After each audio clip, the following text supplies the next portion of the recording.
Eileen Wilson, having been elected to the office of Vice Chair of South Cambridgeshire District Council, declare that I take that office upon myself and will duly and faithfully fulfil the duties of it according to the best of my judgment and ability. I undertake to observe the code as to the conduct which is expected of members of South Cambridgeshire District Council.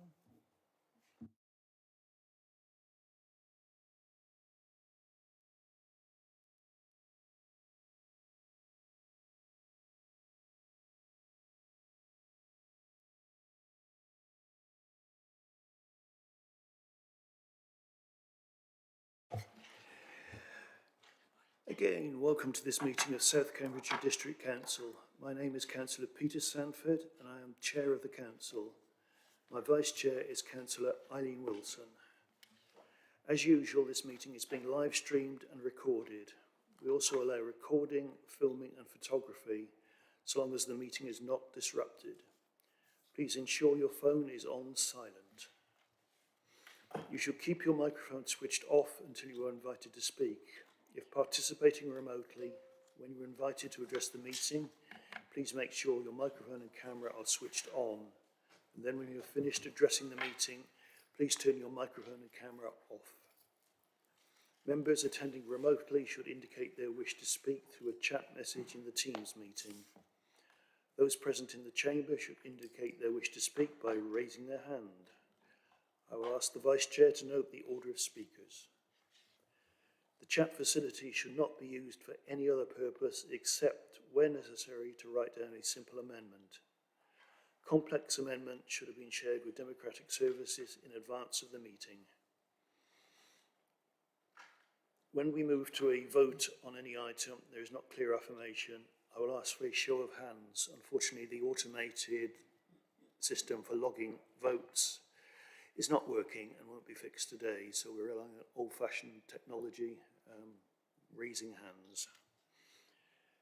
The meeting is quorate, so we will proceed. Democratic Services, are there any apologies for absence? Thanks, Chair. We have apologies from Councillors MacLeod, Stobart, John Batchelor, Jeffreys, Farrer, Hobro, Bear Park, Harvey, Hales, MacDonald and Hart, and I can't see any councillors joining online at the moment. Thank you. Item 3, declarations of interest. Do any members have any interest to declare in relation to any item of business on this agenda? If an interest becomes apparent later in the meeting, please raise it at that point. So I think, given my employment, I'll have to leave the room for any item relating to, I can't remember which one it is. Sorry, someone can shout the name if not. 15C. I think I need to leave the room. So thank you. Councillor Booth will be leaving the room for item 15C. Councillor Heather Williams. Just that I'm a member of the Greater Cambridge Partnership Assembly and there is an agenda item for the Greater Cambridge Partnership. Thank you, Councillor Williams. I don't see any other declarations of interest, so we'll move on to item 4, minutes. Item 4 is to authorise the signing of the minutes of the annual meeting of the Council held on the 21st of May 2026. Since I was not present at this meeting, I call for a proposer for this item. Councillor Anna Bradnam, thank you. I now call for a seconder. Councillor Bridget Smith, thank you. Do members have any amendments to these minutes? No, I see no requests for amendments. Members, are you content to take this decision by affirmation? Agreed. Does anyone wish to vote against the proposal? Does anyone wish to abstain? The Council therefore authorises the Chair to sign the minutes of the meeting held on the 21st of May as a correct record. Thank you. Item 5A is announcements from the Chair. First of all, I'd like to convey the thoughts and sympathies of this Council with the friends and family of Anne Widdicombe. not all of us agreed with her politics, but it's totally inappropriate for a elderly lady to be murdered in her own home, presumably for her beliefs. Councillor Heather Williams, I think you wanted to say a few words on behalf of your group. Thank you, and I hope what I say will resonate for everyone across the chamber. Immediately, obviously, our thoughts are with Anne's friends and family, and as there's a live investigation, I won't go into speculation, obviously, or do anything to jeopardise that. But this is what I will say, sort of, as a sort of tribute to somebody that was no longer a member of our party, but was for many years. It won't come as a surprise to anybody in this chamber that I didn't agree with Anne Widdecombe on many issues. And I'm sure that goes for everybody in the room. But one thing I can be certain of is that she would have been one of the first people to absolutely defend my right to oppose her views when it came to free speech. It was Anne that once said, nobody has the right to live their lives being protected from offence. It is, a habit of living in society. And I think that can be interpreted in many ways. None of us should seek to offend somebody, but it's okay to have a difference of opinion, particularly in politics. It thrives on difference of opinion. It is what we need to do to create progress. Nobody, for whatever circumstances, has the right to take another's life in the way that has happened to Anne. And I think it's really important that we reflect on actually the discussions we've had in the past in this chamber. Both the leader and I together brought the motion Debate Not Hate, which touches on very much the behaviours we do just in this chamber and outside when we're campaigning. Free speech is something that is a right of a democratic society, but it is something that has to be worked towards, it has to be fought for. And that's something, though I disagreed on many policy positions with Anne, is something that I did agree with her on, that free speech is one of the most important fundamental pillars of our society. But also is one that once we have debated here today, maybe had an argument or two, maybe we agreed, you never know how the day may go. We have the right to go home and live safely in our homes when we lock that door tonight. That's something that Anne did not have that day. So, as I say this, I strive that more unites us than divides us, and we know that came from Jo Cox. And we sat on slightly different sides of the room, and we came together when it came to David Amos.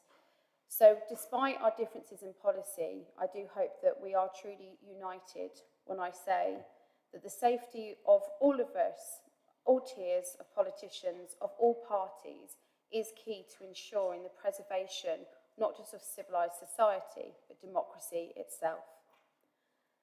And we must recognise that there are those outside this chamber that would seek to change that, and change that through violence, and change that through deed.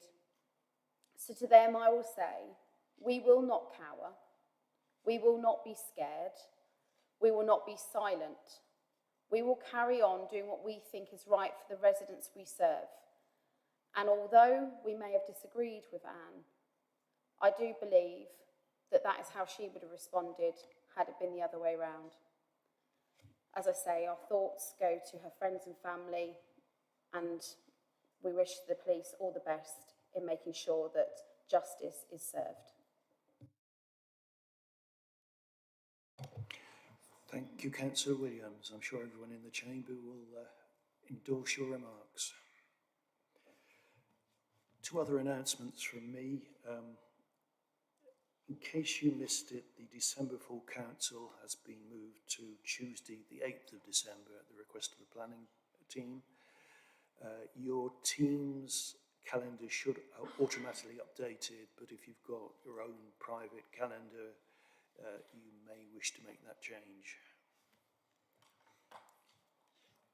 The other announcement is respect to the Chair's charity. Those members who are returning will recall last year I nominated the Wildlife Trust for Cambridge, Bedfordshire and Northamptonshire as our endorsed charity. They actually have their headquarters in the Manor House just down the road towards Morrison's. We had a number of suggestions for fundraising activities for members that we never got to complete due to the untimely arrival of elections. So I'm proposing to finish up those activities for the Wildlife Trust. At this point I should mention that officers and staff actually did complete several fundraising activities, and I should thank the comms team and Kath Sampson for organising those. Later in the year, if there's an opportunity, I may invite other charities in to speak to members in this chamber and possibly support them in their fundraising activities. So that's all from me. Thank you for listening. Announcements from Leader and Cabinet. Leader, do you have any announcements? Thank you. So before I'll mention some other things before talking about today's announcement. Thank you very much to members of Scrutiny and Overview who worked very hard for quite a number of hours this week interrogating the emerging local plan. I gather Cambridge City started their meeting just before a certain football match, so theirs was considerably shorter than ours was because they had the imperative to get back to their tellies. Interestingly, in Gamlingay at half-time, everyone put their kettles on, so we had a power cut, which lasted for about half an hour, so that went down well. So thank you very much. It was apparently, I heard it was a very, very good Scrutiny and Overview committee. Our comms team have put together a really excellent video about our mobile wardens, which is actually very, very emotional. Please, those of you who have social media platforms, can you do your best to like and share that as widely as you can? Because this is actually one of the best pieces of work we do. On a similar vein, we've just launched the Community Pantry Grants. This is part of our programme of support for the cost of living crisis.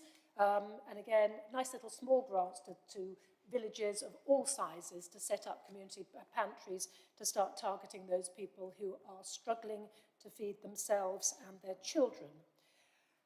For members also, when you're putting together your reports and so on, bearing in mind we're going to have more heat waves to come, can you just make sure you're signposting residents, particularly vulnerable residents, to good advice about how to cope with hot weather? I have a very close younger relative who spent a very unpleasant 48 hours in intensive care with heat stroke, which is really quite a frightening condition when you see it. So I don't really want that to happen to anybody else.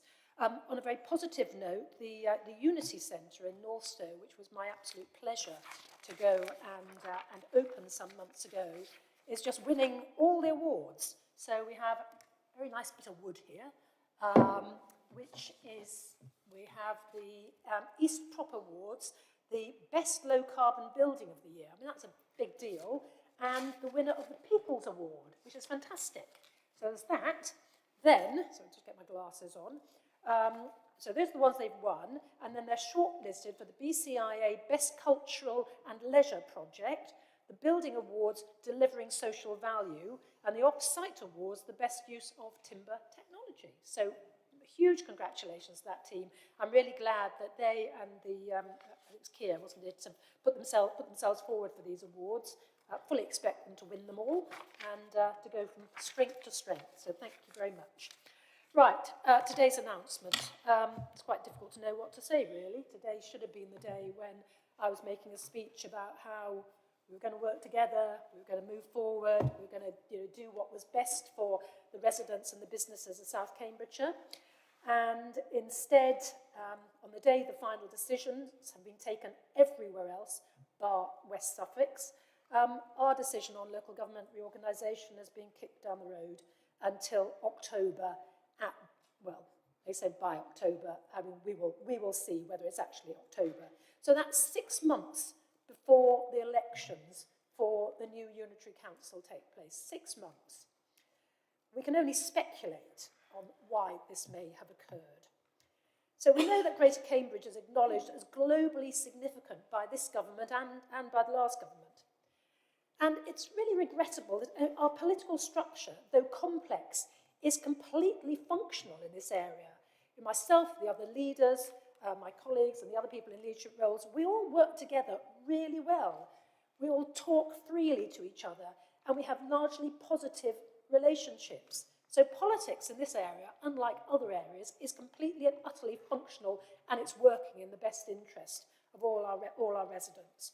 And the focus for us all is on what is best. What's best for the people living here, what's best for the businesses doing business here, what's best for our economy, and actually what's best for the economy of the country as a whole, because we are serious players there. We know that the business case we submitted, jointly with Cambridge City and with East Cambridgeshire, was robust, hugely detailed, and completely deliverable. And that was not the case with all of them, I hasten to add, but I'll leave you to make the judgment on that. It should have been a really easy decision if the government were being true to their widely publicised narrative of delivering significant financial savings in as short a period as possible, whilst improving services, allowing us to embrace innovation, and simplifying navigation through public services for our businesses and residents. And if that was really what they intended, then they could have made the decision, and we wouldn't have this ludicrous situation we have now. We've not had any explanation for this disgraceful situation other than, and I quote, "We know how important Cambridge is." Now surely, if it was Cambridge that was their focus, this situation would never have arrived. It would have been inconceivable. So what's the effect of this 6-month delay, coinciding with MPs' very long summer recession, which they're all scooting off on tomorrow, lucky them? This will cause uncalled for pressure and additional uncertainty. Pressure on our staff, who have already worked so very, very hard on this under unreasonable time constraints. Uncertainty for all our staff, our businesses, our residents, and our regional economy. And at a time when government's in the middle of establishing a government-led urban development corporation for the whole of South Cambridgeshire and Cambridge City to boost our local economy and the national economy, how does this do any more than damage its chances of success? At a time when many of the government's ambitious economic eggs are being laid in the Oxfam basket, how on earth does this make any sense? And how can it do any more than reduce investor confidence at a time when actually it should be boosting it? Delaying a decision till October shows scant regard for us, for our colleagues, for those our colleagues who have invested so much time and effort. And we want answers, because as things stand at the moment, we can only assume that this situation has been caused by internal pressures in the Labour Party rather than any real concern for us in South Cambridgeshire.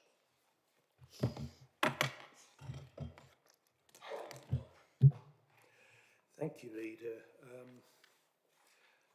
was going to suggest she might be willing to take questions, but I suspect she has more questions than answers at the moment. So, if anyone wishes to offer up a question? I mean, I'm happy to. We don't normally do it, but this is the most important thing that's happened to us. So I think it's perfectly appropriate, yes. And I'm happy to answer questions outside of this Councillor meeting. Heather Williams. Thank you. It's hopefully not for the only time today. There'll be a lot of which I think we can agree, and the leader knows my feelings on this current government. They just need to get out the way, to be quite frank.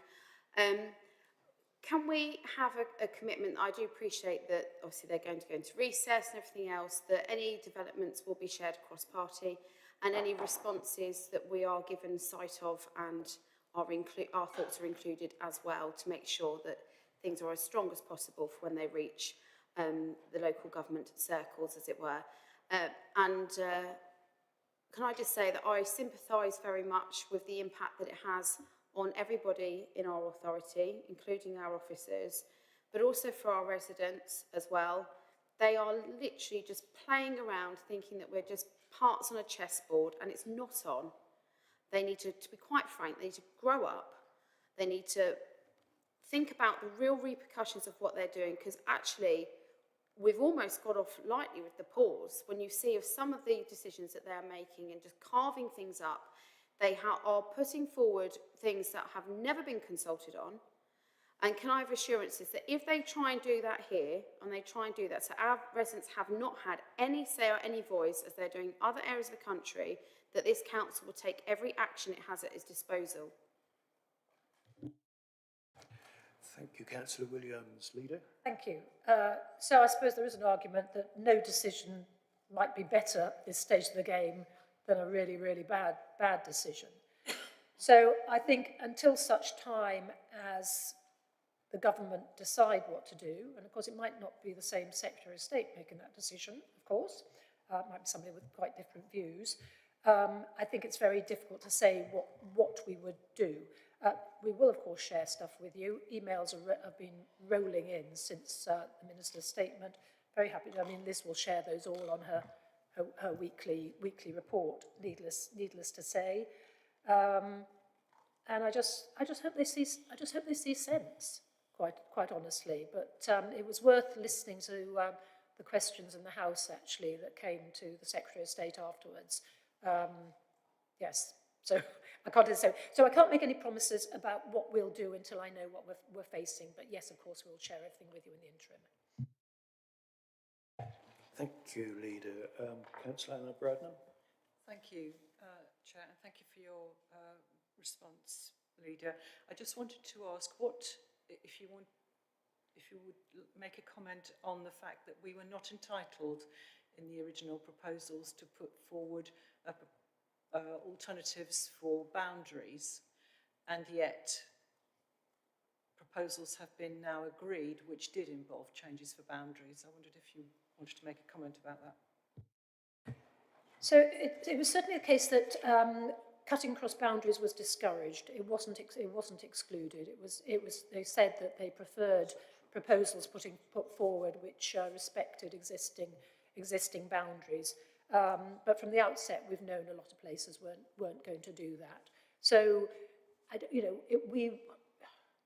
it's part of our argument when we were talking to Cambridge City about them not going for just an expanded Cambridge City, and they appreciated the sense of being with the whole of South Cambridgeshire, just because it just reduces the complexity of something that's already going to be very, very complex. And we know from our conversations about disaggregating county council services, if you're doing it on a ward level, that's a different ball game altogether of complexity to doing it on a district level. So, we played ball, we followed all the best practice. Not everybody did. Hey-ho, we'll see. Thank you. Councillor Dr. Richard Williams, please. Thank you very much, and thank the leader for her statement, which I agree with entirely. Just going forward, watching the ministerial statement, I think like the leader did, one of the excuse that the Secretary of State was coming up with all the time was it's better to do it right in Cambridge than rush it. Well, with that in mind, would the leader undertake to impress upon whoever the new Secretary of State is or minister responsible for this, but actually that follows through into the timeline, because I really worry that if we get an announcement in October, which I think you're right, it's likely to be October, and then we're supposed to pitch into elections in barely 6 months' time, there will be no time to establish joint committees and get the foundations ready for a new authority in the way that we'd been told was going to be the case. And I really worry about the chaos that could cause for years into the future. So if they are going to delay, much better to make sure that there is adequate time to prepare properly, and we are not, therefore, held to arbitrary timetables which were set in completely different conditions. Leader. Thank you, Chair. So they've been absolutely clear that the timetable that government set is the timetable that we've all got to work to. We were told by Baroness Taylor that there would be a meeting for us. I believe some dates have been sent through. We're currently working through those dates. I think we're trying to get a date sooner rather than later. I think some of the dates they gave us were, a couple of weeks away from us, and we're trying to, get it for next week, basically, so that those are exactly the points we can raise. For all of us, from a political point of view, having to run elections when we don't know what the wards are going to be, how many people are going to be in the, how many councillors are needed for those wards, is just very, very, very difficult. So, yeah. Chair, may I just add to that? Councillor Milne, There's been a reinforcement at every time they've been asked. So in the House this lunchtime, the question of whether the schedule currently for May elections was intact, and they repeated yes several times over.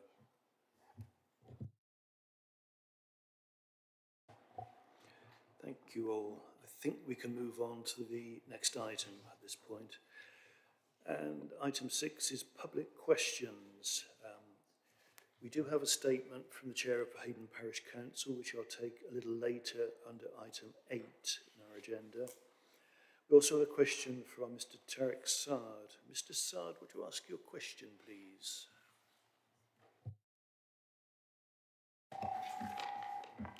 Thank you. Chair and councillors, I'm speaking on behalf of the Marley residents who are deeply dissatisfied and increasingly frustrated by a situation that is both financially unsustainable and fundamentally unfair. Like everyone else, Marley residents pay full council tax. However, unlike most other residents, we are also required to privately fund many facilities and services that are intended for the wider community and which elsewhere would ordinarily fund under public ownership and management. Over the past 4 years, the service charges that pay for these facilities have approximately doubled and will continue to rise as additional land and facilities are transferred to the Land Trust.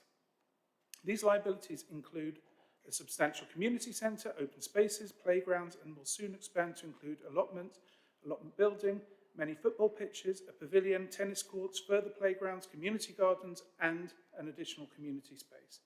Importantly, these facilities are community assets intended for the wider community, yet it is the Marley residents who are expected to carry the financial risk for these assets.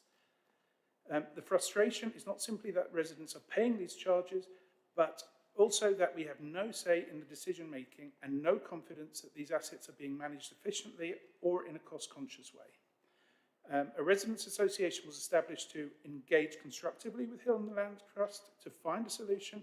However, over several years, we've repeatedly been met with resistance and a willful lack of transparency, despite the fact that the Marley residents are the people paying the bills. At the same time, residents have no control over the decisions driving these costs and have no influence over the estate management decisions, staffing decisions, procurement decisions, or contract selection. This is all done by Manco that is fully owned by Hill. This creates a serious accountability problem. Those making the spending decisions are not those who bear the financial consequences. We, the residents, are. To be frank, the root cause of this situation stems from planning arrangements that established this model in the first place. Other nearby developments, such as Springfields, have been planned on the basis that the key public assets will be adopted and maintained by the public authorities. Marley residents are therefore being treated differently from residents in comparable developments through no choice of their own.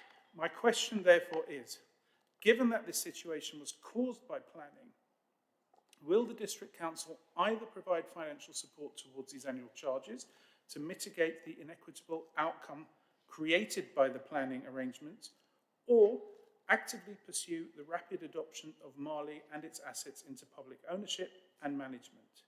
If neither option can be pursued, how does the Council justify this? Thank you. Councillor Lisa Redrup, I believe you were responding. Yeah, thank you, Chair, and thank you for your question, Mr. Sayed, and for taking the time to join us today. So I hope it's okay to start my answer broadly, as different places have different arrangements for how facilities are maintained, and there are key differences in the arrangements between Cambridge City and South Cambridgeshire District. So in Cambridge City, council tax paid to the City Council is used for the management of community facilities and open spaces in addition to other services. However, in South Cambridgeshire District, this is generally not the case. It is a parished area, meaning that we have parish or town councillors who set their own precept that is collected on their behalf by the district as part of council tax that residents pay.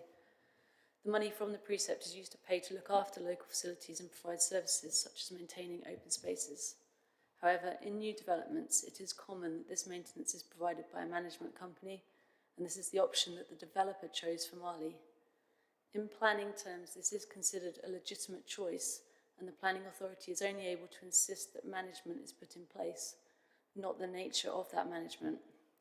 So myself and our officers are aware of the deep concern in Marley.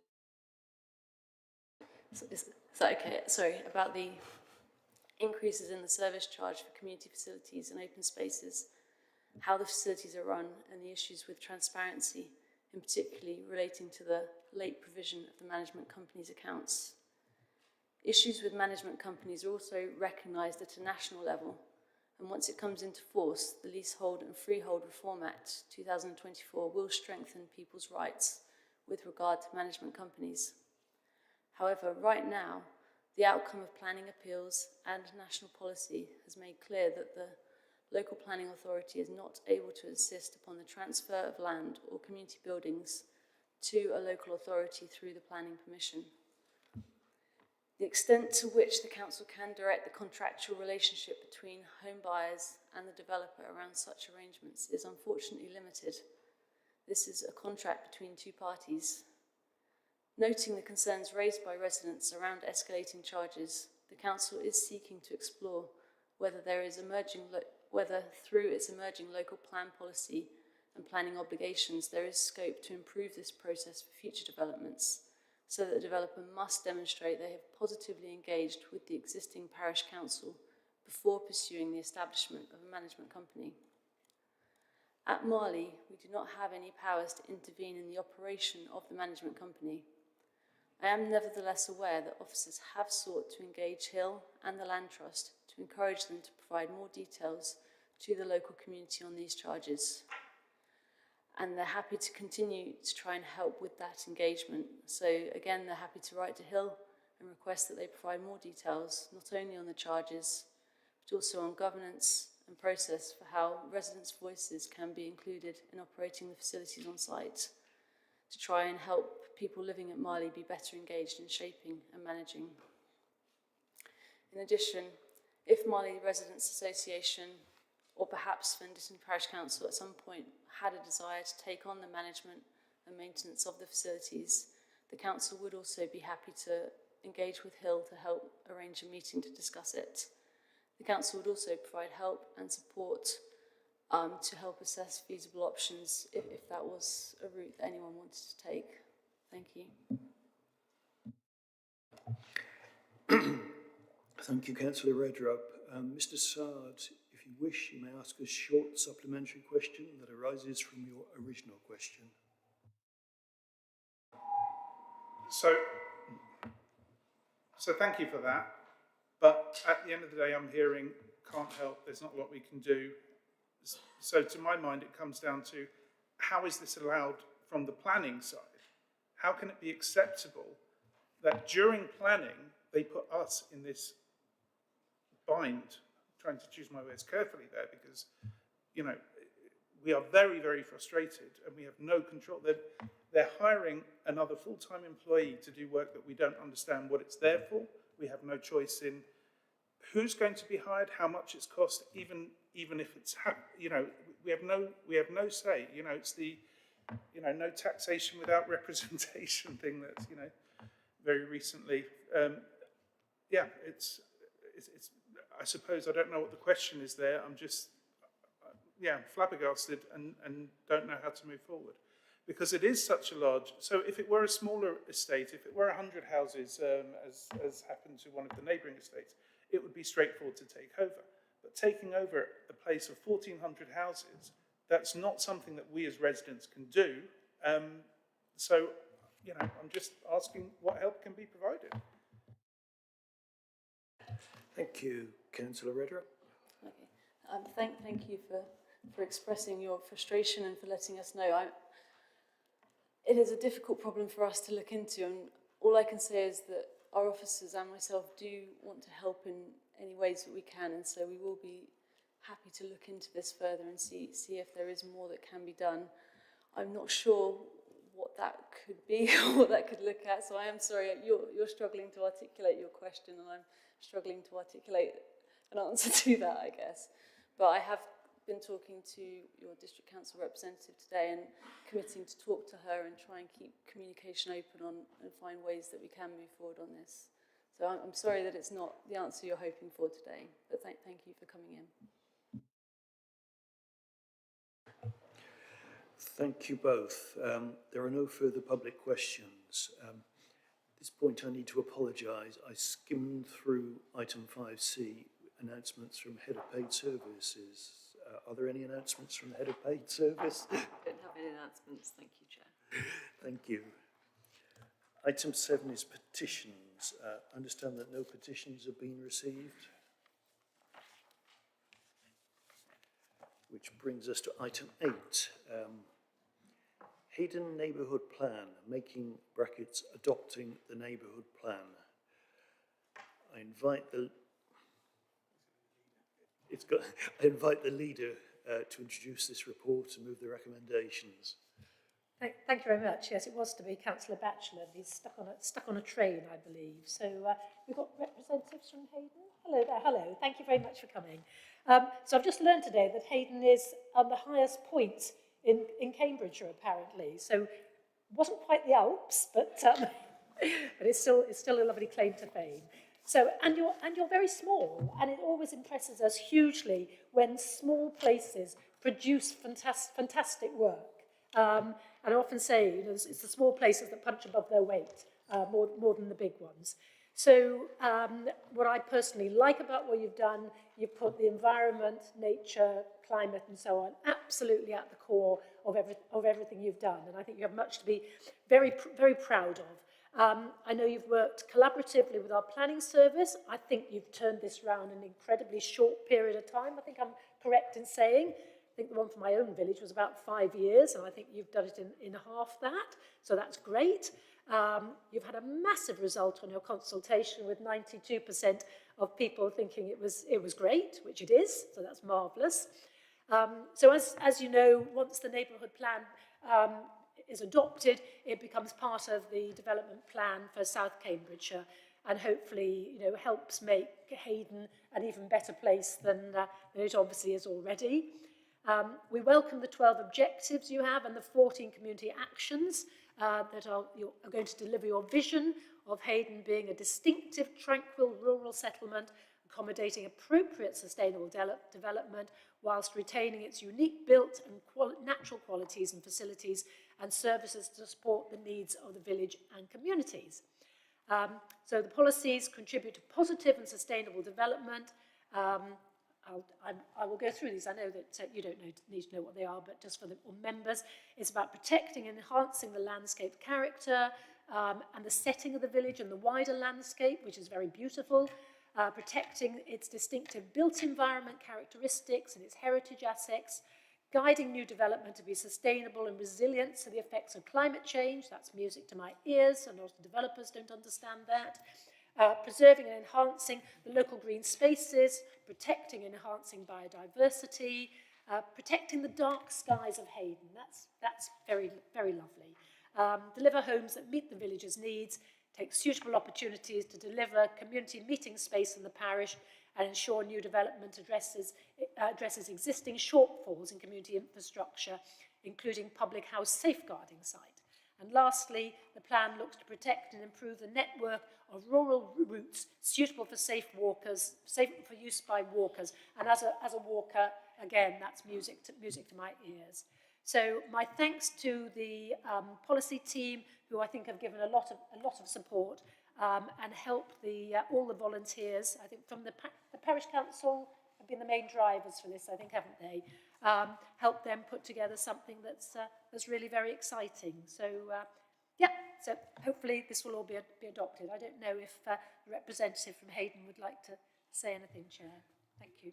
We need a seconder for this motion first. I see Councillor Anna Bradnam. Would you like to say a few words?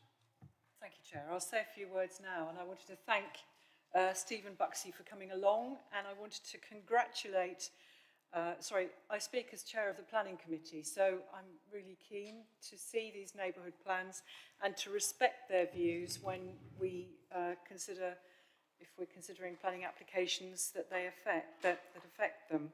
So you know, well done, Hayden Parish Council, this team of 5 of you who've done this enormous amount of work. I know from neighbourhood plans local to my ward that it is a lot of work, and I really appreciate how hard you will have worked to do this.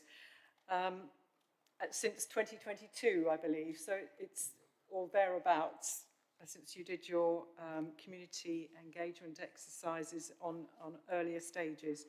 So in addition to planning for housing that you've recognised wants to suit the needs of the village, I've just picked out a few items, and I wanted to say well done for protecting the site of the King Henry IV pub, which I have eaten in the past, perhaps not recently.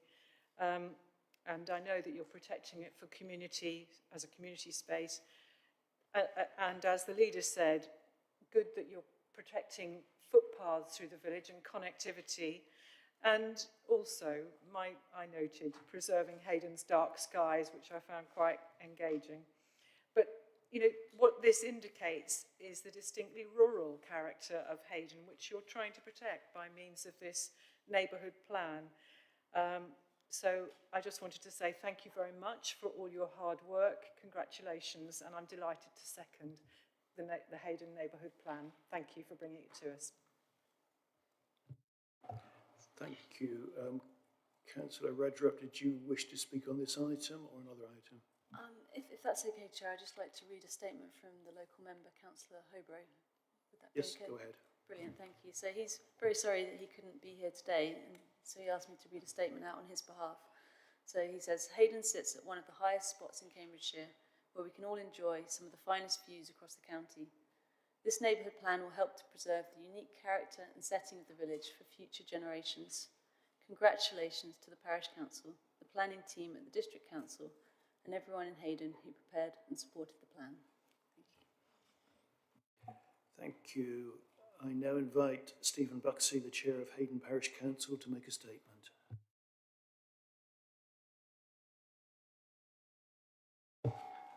Chair and Leader.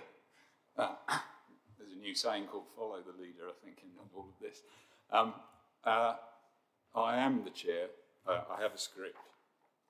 I'm actually kind of going to throw that away, if I may. The plaudits really need to go to the 4 people that joined me. I'm number 5. We managed to get 2 qualities. One was an expert in each area that we needed to actually have in the team. I have no expertise. I come from private industry, but I do actually, I guess, have an expertise in project management and delivery, so they treat me somewhat guardedly, it has to be said. I really just want to extend thanks, and this is the main reason why I'm just sitting at this desk rather than saying thank you very much. I don't think it's fashionable to name people, but there's a person behind me, Lizzie Wood, who, without her, I have to say, success would have been a lot further away. So her and her team deserve as many plaudits as ours. Do come and speak to us in Hayden if you get the opportunity. It is high up on an escarpment. You go along the 505. If you look right, you'll see Falmere. The hills on the left, going towards Royston, that's where we are. And we're not Hayden in Norfolk either, which we often get correspondence for. So I just thank you for the endorsement. I thank you for the opportunity. I'm not going to outstay my welcome, but we are going to have a few weeks off, I have to say, because the only other quality that's come out of this is we have 3 currently parish councils asking us for help to deliver. So who knows, there might be a business opportunity. But thank you very much indeed for allowing me to speak today. It's much appreciated.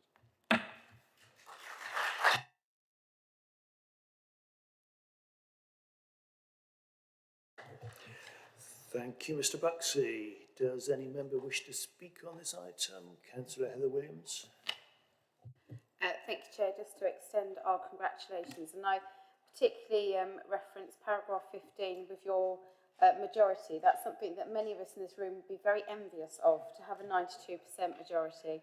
But a huge congratulations to everyone involved. And sympathies from my parish of Croydon, who equally get quite a lot of correspondence to do with London, which is of no relevance at all to them, bless them. But it's really good to see one of our smaller parishes doing this and doing it successfully, because I think there is a lot of sort of fear around smaller parishes doing it from a resource point of view. So any expertise that you can share is much greatly appreciated. Thank you. Any other requests to speak? I don't see anyone. Members, are you content to take this decision by affirmation? Agreed. Does anyone wish to vote against the proposal? Does anyone wish to abstain? The council therefore agrees this motion by affirmation. Thank you.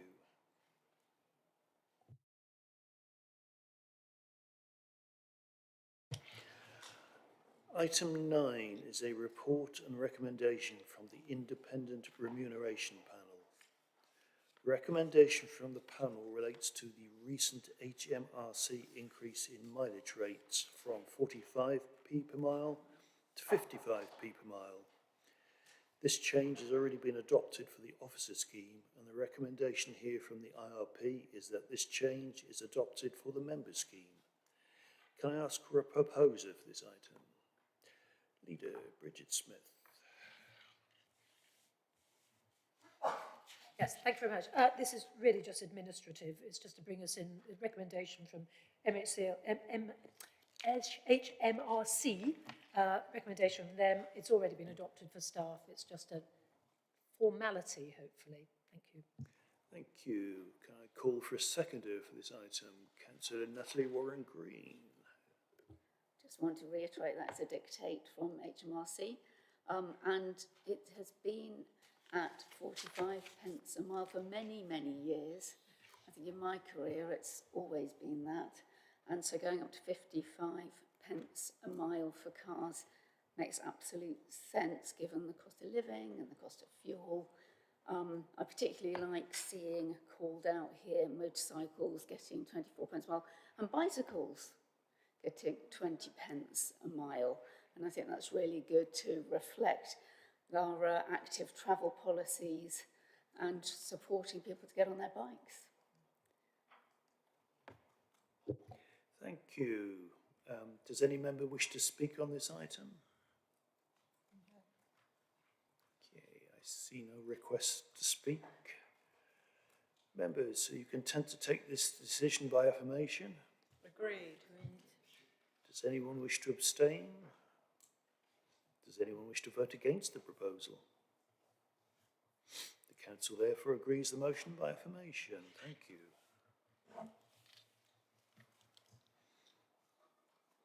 Item 10 is the standing item on the Cambridgeshire and Peterborough Combined Authority.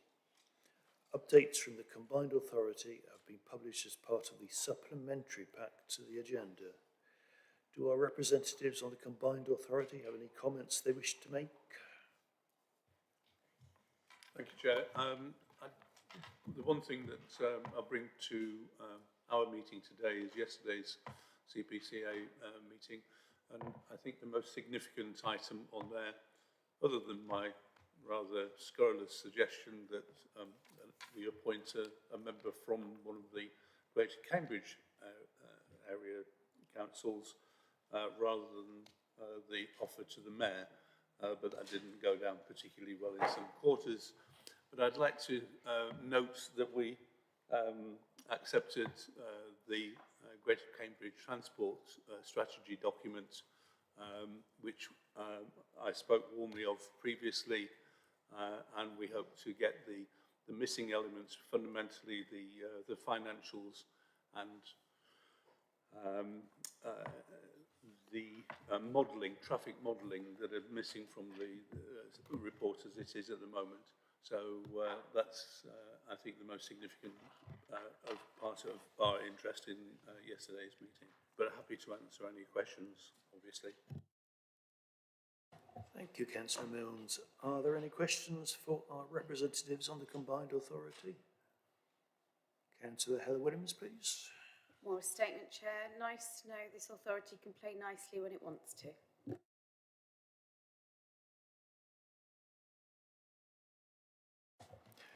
I see no further requests to speak. We've been asked to note this item, and the item is noted. Item 11 is the feedback report from the Greater Cambridge Partnership. Do our representatives on the GCP have any comments they wish to make? Be Councillor Milne. No, I'm happy to answer any questions.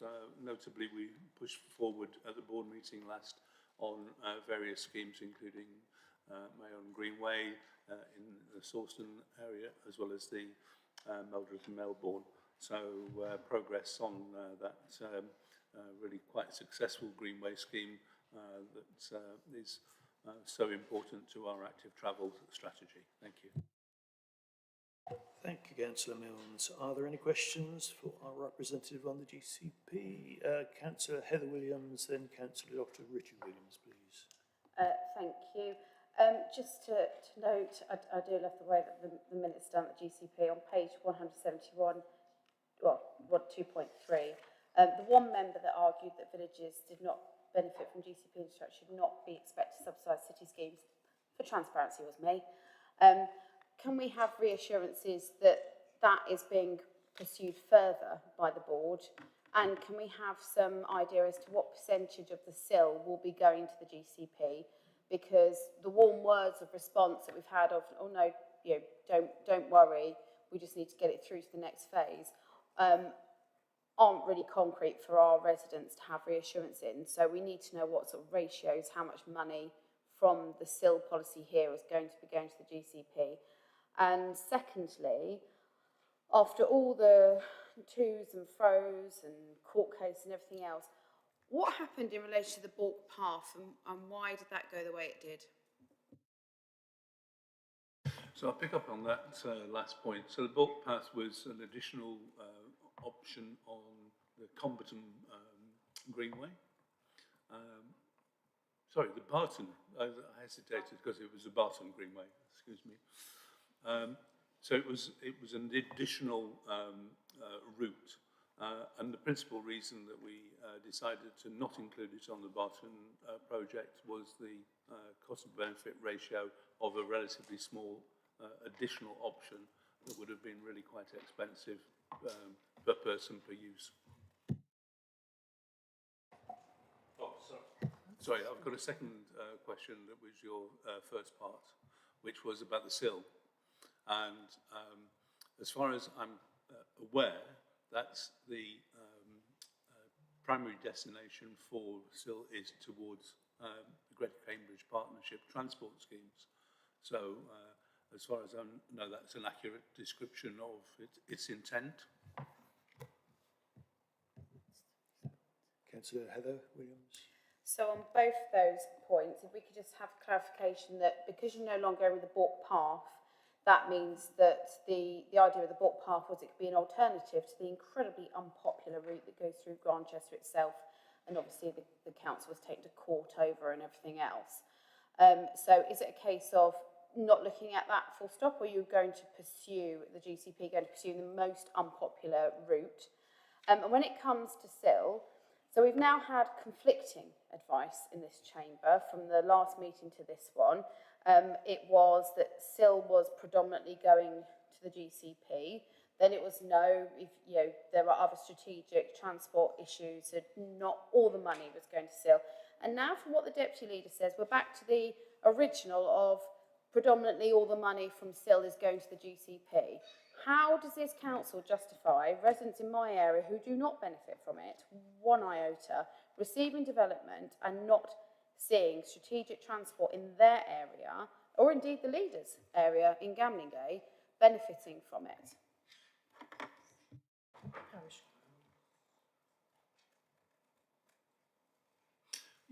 Yes, thank you. The leader reminds me that contributions from SIL do get awarded to parishes, and indeed if they've got a neighbourhood plan, for example, as Hayden have just presented, that would double, I believe. So So there's a significant advantage to parishes as well. Go ahead. It's like, goes up to 15%, so it's not double.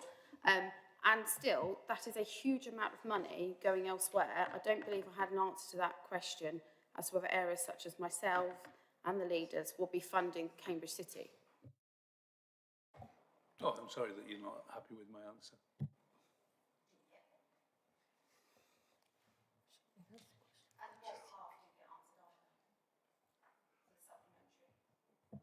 So the boat path, as I said, is taken out of the Barton Greenway scheme.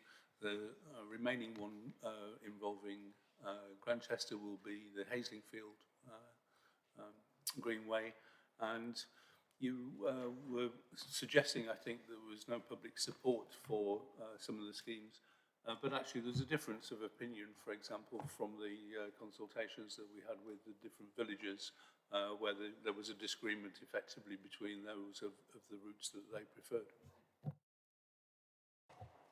Thank you.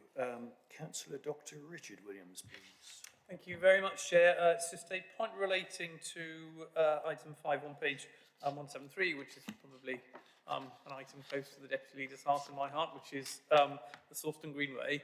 And I saw reference in the papers to the possibility of the Greenway being improved by connecting it to Whittlesford Parkway Station, which I think would benefit his residents and mine as well. But there's a broader point here, so I would just ask our representative if he would be prepared to take forward improvements to the Greenway scheme, which meant that it wasn't simply on a spoke arrangement from Cambridge, but also did things to start to connect villages like Sawston to travel hubs like Whittlesford Parkway, which would vastly increase the benefit that both his residents and my residents would obtain from the scheme.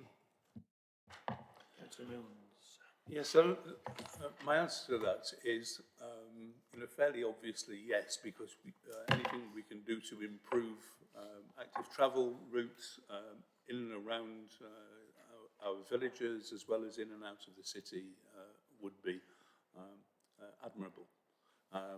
And his own case in Whittlesford is a typical case in point where the current mechanism by getting from, for example, Pampersford or Whittlesford or Sawston, it would be made much easier with a proper delineated, segregated cycleway, of no doubt. And we'll be coming on to an item later in the agenda that will discuss such issues as well. Clearly, there are budgetary limitations to what we can do, but should we be able to get additional funding for such a scheme, then I'd be very much in support of it. Thank you. Councillor Adam Bastanci, please. Thank you, Chair. So I just wanted to make a short comment about the Melbourne Greenway, and I should say that my register of interest says that I am the Vice Chair of the A10 cycling campaign and also in the GCP Assembly. So residents in Melbourne and nearby villages have campaigned for better active travel provision along the A10 to Cambridge for over 10 years. In the other direction lies Royston, our nearest town, only 3 miles away, but across the A505 in Hertfordshire, which obviously makes things very complicated. Many residents make the journey to Royston daily or more, and by necessity by car, because it's so dangerous to cross the A505. So the word transformational is overused, but an active travel bridge will really be transformational for the villages around us. So it's extremely good news, therefore, that the business case for the Melbourne Greenway was approved by the GCP, thank you, including the active travel bridge to Royston. We're also extremely happy to learn that a contractor for the active travel bridge has been appointed, and while some technical feasibility questions remain, the palpable sense of progress is really welcome. If I need to turn it into a question, I might just add, will you do your best to make sure that the scheme progresses swiftly? I'd be absolutely delighted to do anything I could in that regard. And obviously, I'm equally pleased that finally we've got a bridge in the offing with the budget approved. Thank you. Thank you. Are there any other questions for our representative on the GCP? I don't see any requests to speak. In which case, we've been asked to note this item, and the item has been noted.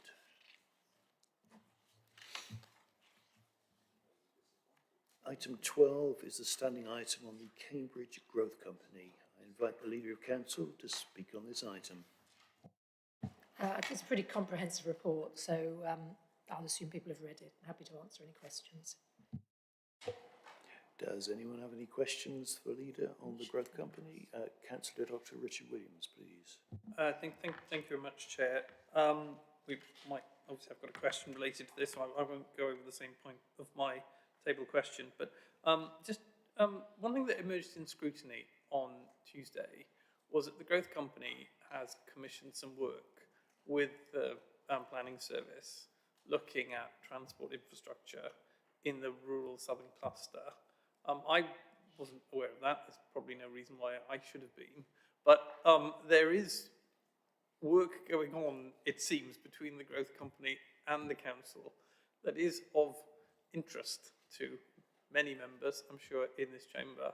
So could the Leader maybe look to find out what work is going on and ensure that members are aware of it and briefed on what's being done?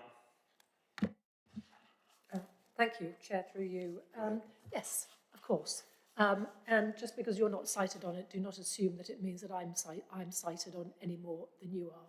You know, this is another example of the government ignoring consultation, feedback, and riding roughshod over our democracy. So, you know, I know that work is going on.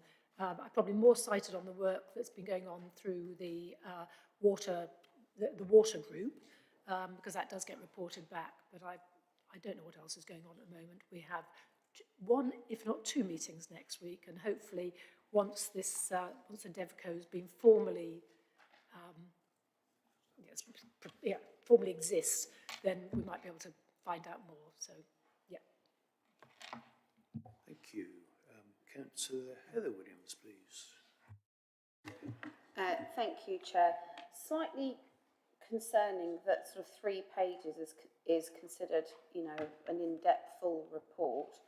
Now, it could be not much is going on, but as we've heard, plenty is going on. We're just not necessarily being told about it. So what I would like to know is how this council is really being represented. Are the Leader and officers, whoever it is going to these meetings, being very clear of this council's view, in which case what is the vision that this administration is presenting to the Development Corporation? Or are they simply going there and rolling over and just waiting to be told what's happening next? Because I think that the latter of those options is not what we were elected to do. Thank you. So the DevCo doesn't exist yet. So I think that's part of the problem. It doesn't yet exist. Myself, Katie Thornbury, the Mayor, and Lucy Netzinger received our letters of appointment this week. Interestingly, all 4 of us have been appointed as the representatives of County Council, including the Mayor. Okay, so that fills us with a lot of confidence here that they didn't even get our roles right in our letters of appointment. We're going back to them on some of the terms that they want us to sign up to, because they're not acceptable as things stand at the moment. So, you know, the problem is that the DevCo doesn't exist. The Growth Company has hardly met since the elections, quite honestly. And most of this stuff is happening within government. So stuff is happening in government. Homes England are controlling it, as things stand at the moment. We are hopeful that now the appointment of David Hills as the Chief Executive has been announced, and he, I believe, is going to take up his role in September. Liz says, yes, September. We're hoping that there will be a massive sea change then, And then there will be someone for our officers to deal with, because currently they're trying to talk to government all the time about this. You know, we can talk to Peter Freeman, we can talk to Doug Dale, or we can talk to government. So, you know, it is really difficult at the moment. But as I say, we are very hopeful that once David Hills is in place and the DevCo becomes an entity in its own right, then, you know, then we will find out far more. They are certainly under no illusions about what our priorities are or what our views are as a council, because we have been, well, I in particular, and I know Liz and Stephen and so on behind the scenes, have been more than outspoken with them about, you know, what our concerns are and what we consider to be unacceptable. So, you know, we're not playing Mrs. Nice Guy here. Actually, we're making life very difficult for them. But, you know, this is the government we're dealing with. And it's better that we're in the room than not in the room having the conversations. Councillor Heather Williams. Thank you, Chair. So, in the leader's view, what does success look like? And it's all well and good to come here and tell us not happy with the terms, and I agree. It's disrespectful, if nothing else, to not get people's names and titles and things like that. It doesn't, you know, give confidence. But we've heard there's lots of things being discussed. Again, lots of stuff, lots of things. Can we have something tangible? Can you give us an example? Can we have anything that is actually some kind of detail? Because stuff, things, that's not giving us any new information. In fact, any of us could just take a guess at that.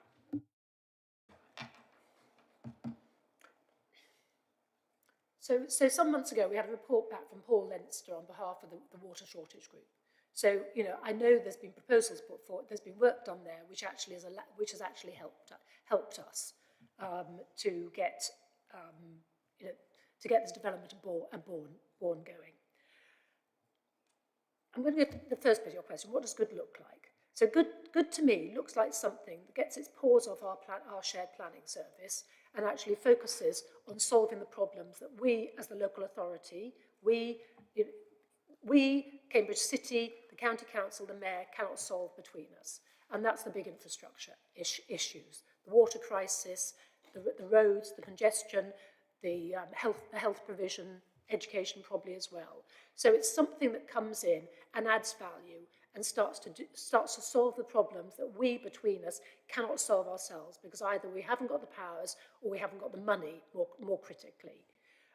What it's not is something that just comes in and tries. I mean, I was speaking at a public thing recently where I said this is the wrong sledgehammer trying to crack the wrong nut. You know, we are incredibly successful, as you well know, Councillor Williams, at delivering housing, at delivering growth, at boosting our economy here. We're most successful part of the country. You know, what is government going to what value is it going to add to it? It's not going to add to it by doubling the housing numbers. It's going to add to it. It's going to speed things up and facilitate stuff if its focus is on solving the problems that we cannot solve. You know, that ain't the path they're heading down at the moment, but that's what we keep saying to them. And when I have conversations with the minister at intervals, that's what I keep saying to him. So I don't know everything that's going on, Councillor Williams, because I'm not in government. I'm hopeful that once the Development Corporation is formalised and David Hills is in place, that actually I will be in a position to ask questions and insist on answers to them. Thank you, Leader. Does anyone wish to speak on the Cambridge Growth Company? Okay, I see no request to speak. Council has been asked to note this report, and the report has been noted. Chair, excuse me for interjecting. One of the questions I was asked was about neighbourhood plan, and I just wanted to, for the record, say without a neighbourhood plan, the SIL amount would be 15%, and with a neighbourhood plan, it would be 25%. Thank you. Thank you. Okay, we move on to item 13, which is the standing item to update council on the membership of committees and outside bodies. Could the leader of council confirm the changes on the papers in front of us are correct and complete? Sorry. That's you. Something. Sorry, can you repeat that? Sorry. Item 13, membership of committees and outside bodies. Yes, my apologies. There's a lot happening at the moment. It's quite difficult to keep on top of it all. Right.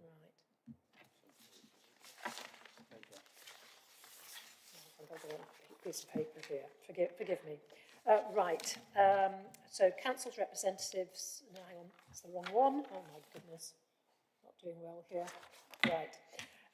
Okay, so the changes that we are implementing, Waterbeach Internal Drainage Board, Councillor Bear Park is going to replace Councillor MacLeod.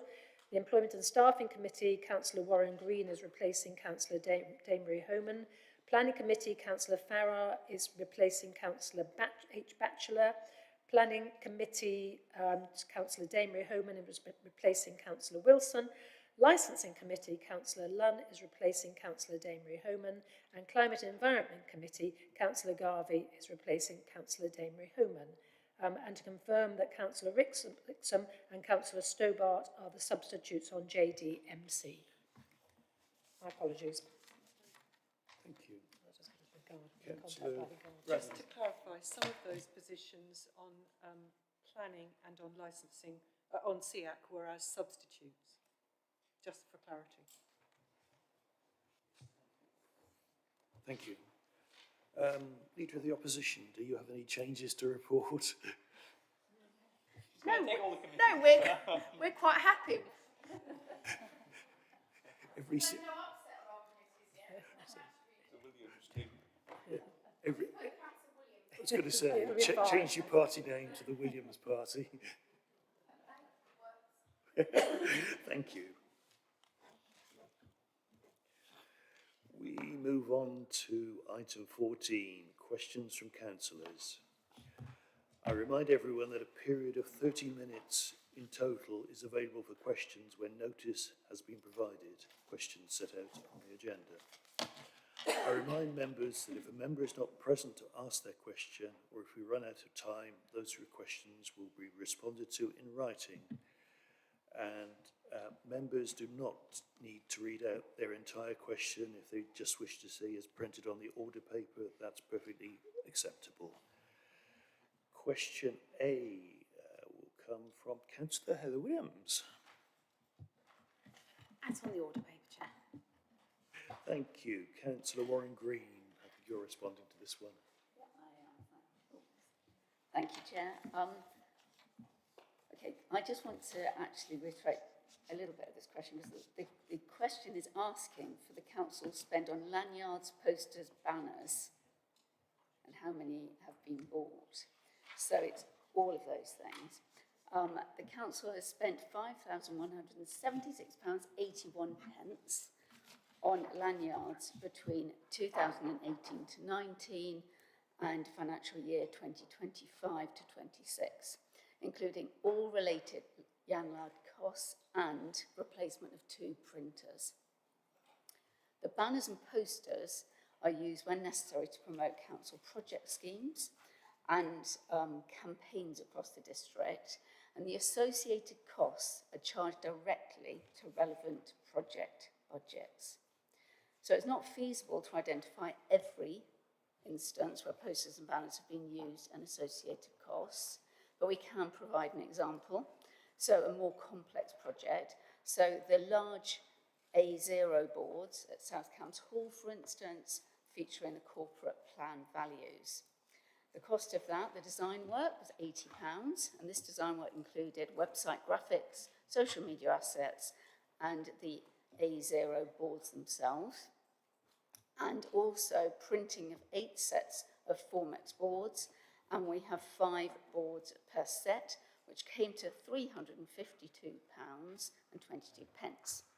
So we've established contracts in place to ensure that design and printing costs remain as cost effective as possible. Thank you. Councillor Williams, do you have a supplementary? I do, Chair. So I'll just, as the poster seems to have been a bit more complicated, I'll just stick with the lanyards. So is it acceptable, really, if we think about it, council tax increase, on average, has been around £5 in that period.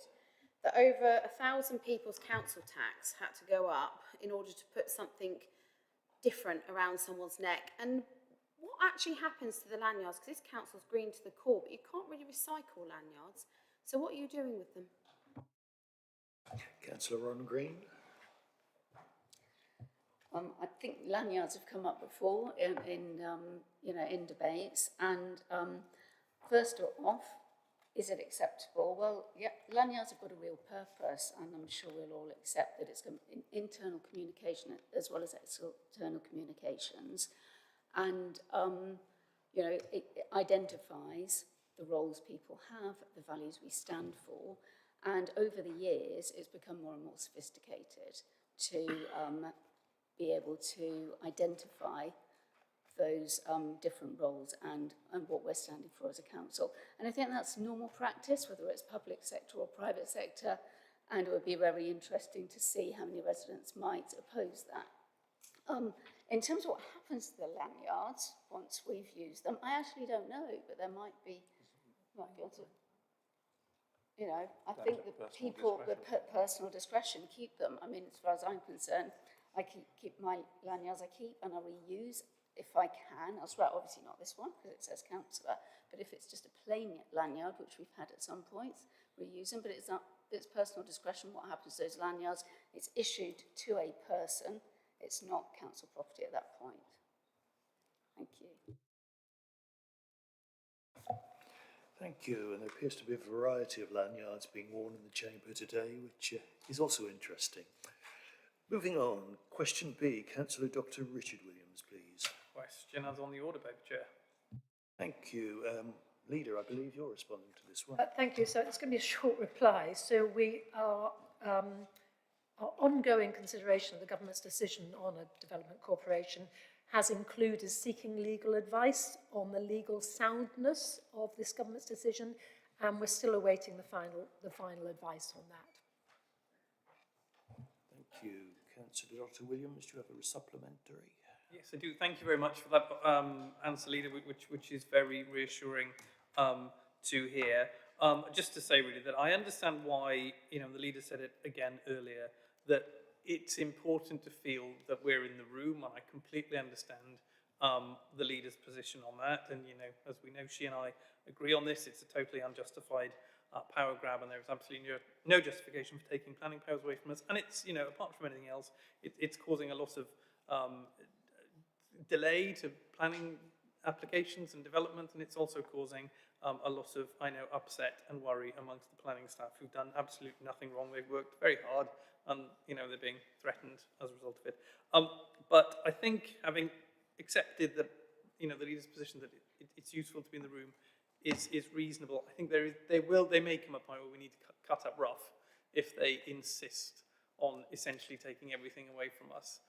So if the Leader could just assure the Chamber again that if we do get to the point where they do seem determined to press ahead, we will maximise our resistance. Leader? So, we'll take legal advice, and then, we'll make a judgment based on that legal advice. We have a responsibility to spend money wisely. We're not going to be launching into legal challenge, which we have where there's no hope of winning it, and we just waste money. Sometimes you've just got to accept situations and make the best of them. Yeah. We shall keep it under review, and we will see what advice we get, and make a sound judgment based on that. Thank you. Question C, Councillor Michael Booth, please. My question's as per the agenda. Thank you. Leader, I believe you're also responding to this one. Thank you. So Councillor Heather Williams talked at length at the beginning of this meeting about conduct of members. You're asking a question specifically about behaviour towards council staff, and you've included town and parish council staff there. Well, of course, it's absolutely unacceptable. There's never, in the same way, there's no excuse for anyone to be rude to people in shops, in restaurants, in bars, and so on. It is It is indefensible. So back in 2023, we adopted the Debate Not Hate, which Heather referenced earlier, and we agreed that we would look to raise public awareness of the role of councillors in local communities, encourage healthy debate, and look to provide support for local politicians facing abuse and intimidation. But actually this needs, in my mind, this is always applied equally to officers as well as to those of us who are elected. You know, we do have incidents of our staff, our colleagues, being threatened and abused and frightened and disrespected. And it's awful, really, and I don't think it used to happen to the degree that it happens now. It's absolutely, you know, I would hate to think that anyone in this chamber would be the instigator of any of that, but Councillor Heather Williams and myself as group leaders, it's our responsibility to come down on that, come down on that hard, and I'm sure neither of us would tolerate that if it was from anybody in an elected position. Where abuse of officers does happen, we will take all appropriate action to safeguard the officers concerned. Every officer in this council has recently, I believe, received training in how to keep themselves safe when dealing with members of the public. And those that go out into the district, a part of their role have been given personal alarms linked directly to the emergency service contact centre. So help can be directed to them if they're facing difficulties very, very quickly. But by abiding by the principles of Debate Not Hate and providing practical support and training for officers facing potential aggression, we all in this council are taking positive helps to help reduce the impact of threatening behaviours towards officers and the public. But just to reiterate, we have an absolutely no tolerance policy on this. Thank you. Thank you. Councillor Booth, do you have a supplementary? No, other than just to note, obviously I drafted this question in relation to things that were happening in my own wards, and I think the events of the last week, or what we know of them so far, I think it, unfortunately, probably becomes even more apt than when I originally drafted it. So, yeah. Thank you. Question D, Councillor Mark Lunn, please. Thank you, Chair. Does the Cabinet share my concern about the risk of significant cuts to bus services if the Mayor and Combined Authority fails to fund them moving forwards properly? Councillor Milnes, I believe you are responsible. Yes, thank you, Chair. Yes, we do share those concerns, of course. Bus services in our area are constantly under pressure with costs of single journeys sometimes reaching as high as £185 per journey. It's therefore critical that if we're moving, as the CPC has agreed to do so, to a franchising model, that we have a system of finance that can support that. There was a report came to the CPCA from Leon Daniels, who was a senior member of the Transport for London. I think he was responsible for the above surface transport schemes in London, so he's very well versed, very knowledgeable about such schemes, and his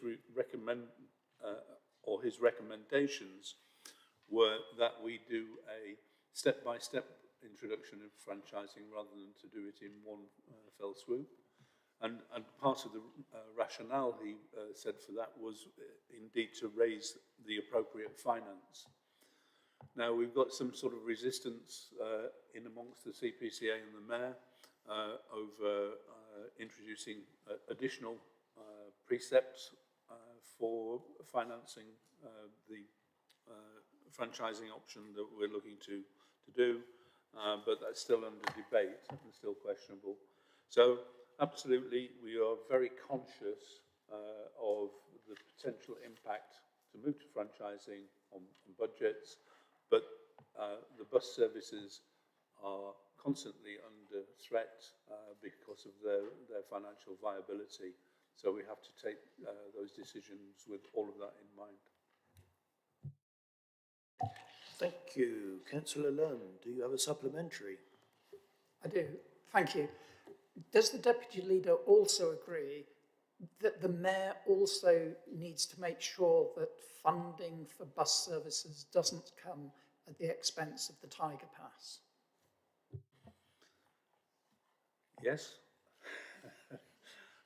So the Tiger Pass has been a really useful addendum to our bus service provision and part of our finance package. So we've successfully retained that for the moment and wish to continue doing so. So that will be a very strong argument for us moving forward. There's general agreement at the CPCA that the Tiger Pass is a scheme worthy of continuing to fund, and long may it continue.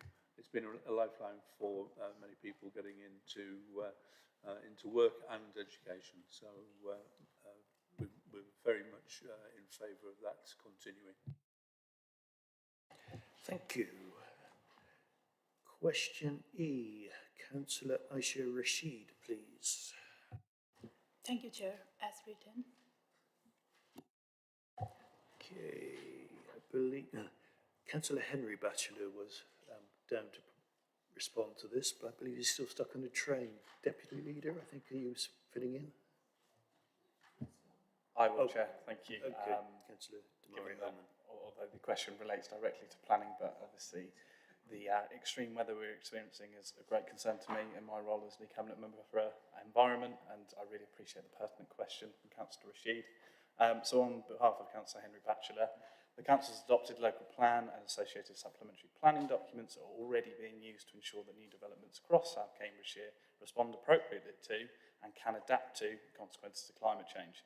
Those objectives will be reinforced for the joint local plan to explicitly include policy focused on integrating design and layout considerations, both internal and external, that help to address overheating, as well as landscape policies to support the establishment of shade and enhanced tree canopy cover for open spaces and streets. Thank you, and thank you for substituting for Councillor Batchelor. Councillor Rashid, do you have a supplementary? No, thank you. Thank you. Question F, Councillor Adam Bastanci, please. Thank you, Chair. So this question is really important because it's a way in which our services reach right into the kitchens, really, of our residents, and also where, because of the difference in global warming potential between methane and carbon dioxide, they can make a significant impact on their carbon footprint. So the question is, how is the rollout of the weekly food waste collections going? What feedback have we received from residents? Thank you. And Councillor Damari Homan, I believe you're responding. Yes, this one does actually sit under me. So thank you, Councillor Bastanci. Overall, the rollout of the weekly food waste collections is going well. We've reviewed feedback from our online survey, launched on the 1st of June this year, alongside the data gathered from our audit on flats. Results show that awareness is high, household participation is strong, and support for the service significantly outweighs opposition. Residents generally understand how to use the service and recognise the benefits of separating food waste recycling. We have faced some difficulties around the recruitment of HGV drivers, which has resulted in delays to the rollout in some areas. This has arisen due to a lack of availability of qualified drivers within the market, an issue that's been exacerbated by the fact that many other authorities across the country are also rolling out food waste collections and require their own HGV drivers. And I'd also note that HGV driver recruitment has been a challenge nationally across both the public and private sector for many years now. However, officers have been working very hard on the matter, and our offer to prospective employees is very strong, so I am pleased to advise the Council that the issue is in hand. Thank you. Councillor Bastanci, do you have a supplementary? Yes, thank you, Chair. It's good to hear that it's going well. I can confirm that residents I speak to like the service. When can residents expect the remaining waves of the rollout? So we're aiming to complete the full rollout by the end of the calendar year. We've got 2 more rounds commencing in August, and we're going to roll out the further rounds when possible. Recruitment is at the centre of the issues that we're facing, but obviously we're taking a number of steps to fill posts as quickly as we appropriately can. Thank you. Our last question is question G. Councillor James Hutchcraft, please. Thank you, Chair. A very successful Cambridge Pride event took place last month in June, at a time when Pride has perhaps not been needed more in recent memory, with threats to LGBTQ+ rights increasing. The council held a stall at that event, the third time it's done so. I was wondering, how was the stall received, and what are the plans to continue our presence at Cambridge Pride? Thank you. Councillor Ed Sanders, I believe you're responding. Thank you, Chair, and thank you, Councillor Hutchcraft, for the question. Yeah, indeed, we were there, and it was our third year being there. I'd like to say a big thank you to, am I too close to this microphone? Sorry. I'd like to say a big thank you to Kate Yerbury, our officer, for making it happen these last 3 years. I had a really good chat with Kate in the week. It sounds like it went really well as a stall. She estimates we were talking to about 200, 300 people or so there. I think to echo your points, Councillor Hutchcraft, I think there's a lot of divisive language, isn't there, at the moment, and the opportunity for us as a council to speak to less well-heard groups in our community is something we should cherish. And that goes, you know, beyond Pride, but Pride's a very important part of that conversation. Next year, there's no reason not to be there, as far as I know. And just to throw an invite out, following the conversation I had with Kate Yerbury, there's no date yet for next year's event, but assuming that we are there, I plan to be there. And any councillors that would like to be there also to represent the council, purely apolitically, but nonetheless to represent our council, that would be very welcome indeed. Thank you. Thank you, Chair. Thank you. Councillor Hutchcraft, do you have a supplementary? I don't, Chair, but I'd just like to thank Councillor Sanders for his invite. Thank you. At this point, we've come to the end of questions. We've been going about an hour and a half. I propose we take a break for about 15 minutes and resume at 3:45 with motions. Thank you all.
Members are reminded that a maximum period of 30 minutes is allowed for each motion to be moved, seconded and debated, and that includes dealing with any amendments. At the expiry of the 30-minute period, debate will stop immediately and the mover of the original motion, or if the original motion has been amended, the mover of that amendment now forming the substantive motion will have the right of a reply before the motion or amendment is put to the vote.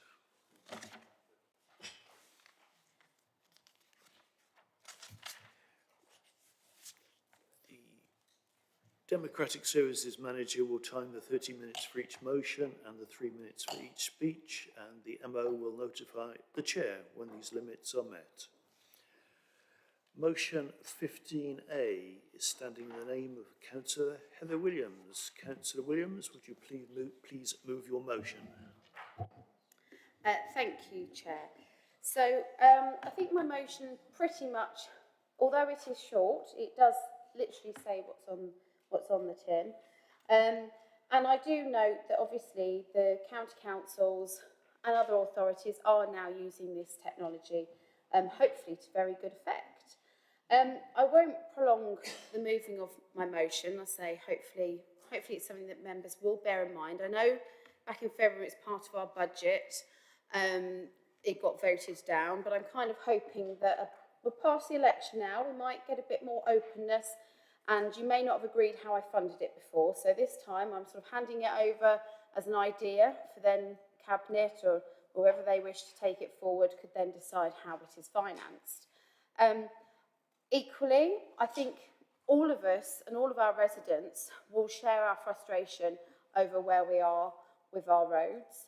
And I think a lot of it is because the era that we're living in, obviously a lot more cars on the road, a lot more traffic, as was alluded to earlier, weight of cars. There's lots of things why we are where we are.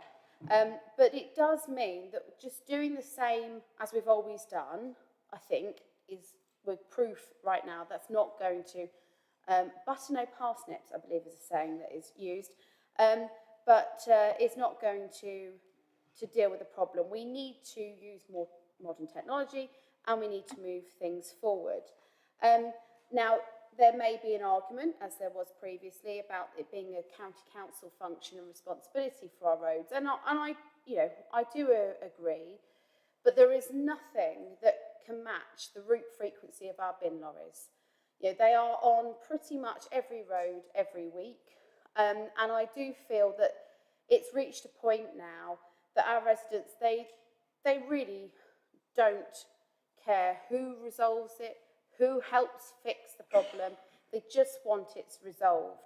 So I don't think it is outrageous for us to do what we can to support our colleagues at the County Council at resolving this issue, which affects all of us, regardless of what party we belong to, all of our residents, unless somebody here says that they have fantastic roads, at which point I'd happily retract that and ask you how you got them, would be very good. And I go back to Hustings, where one of our members said that there are no special preferences for roads and the like at the County Council, and this actually would take humans out of it altogether pretty much, and would help the County Council to be far more strategic about those road repairs rather than the pothole fixed and the pothole beside it, because it appeared in the last 12 weeks, not getting fixed, or the 15-metre pothole in my patch where they unfortunately ran out of enough tarmac to fix.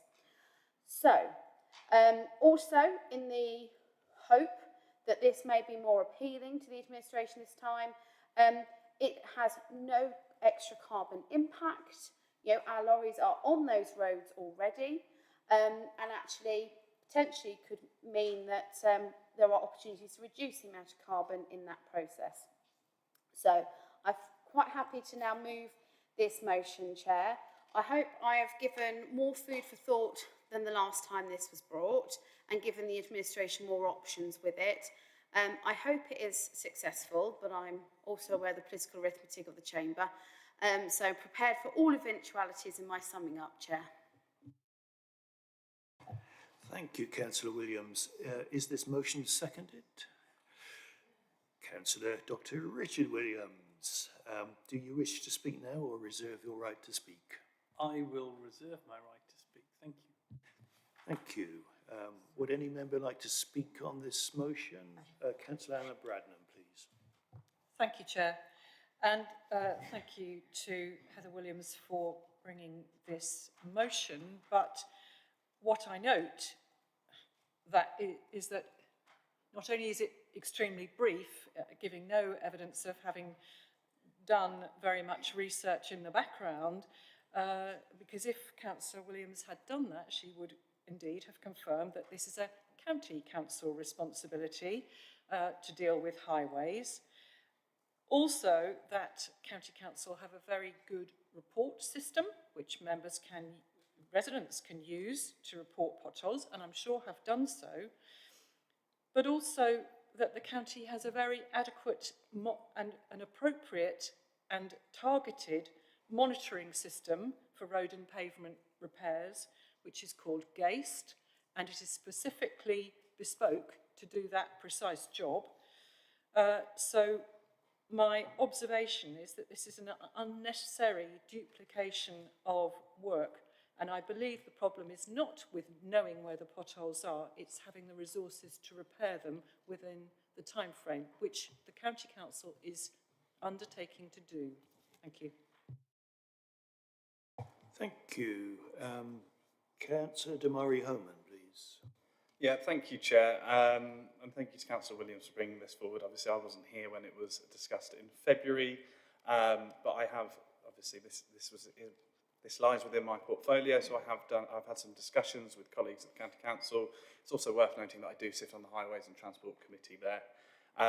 Firstly, I just want to pick up on the point that there's no extra carbon cost from this. It may not be from vehicle movements, but when we are looking at AI processing, there's going to be significant energy requirements. Where the processors live, I'm not sure, but obviously we're all aware of the requirement for water as well, that data centres are very intense on the use. But to echo Councillor Bradnam's point, and obviously Councillor Williams has noted this is a county council matter. It may be something that would be more appropriate to look at in a post-LGR world, where we have the local, the highway authority and the shared waste, or the waste authority in the same building.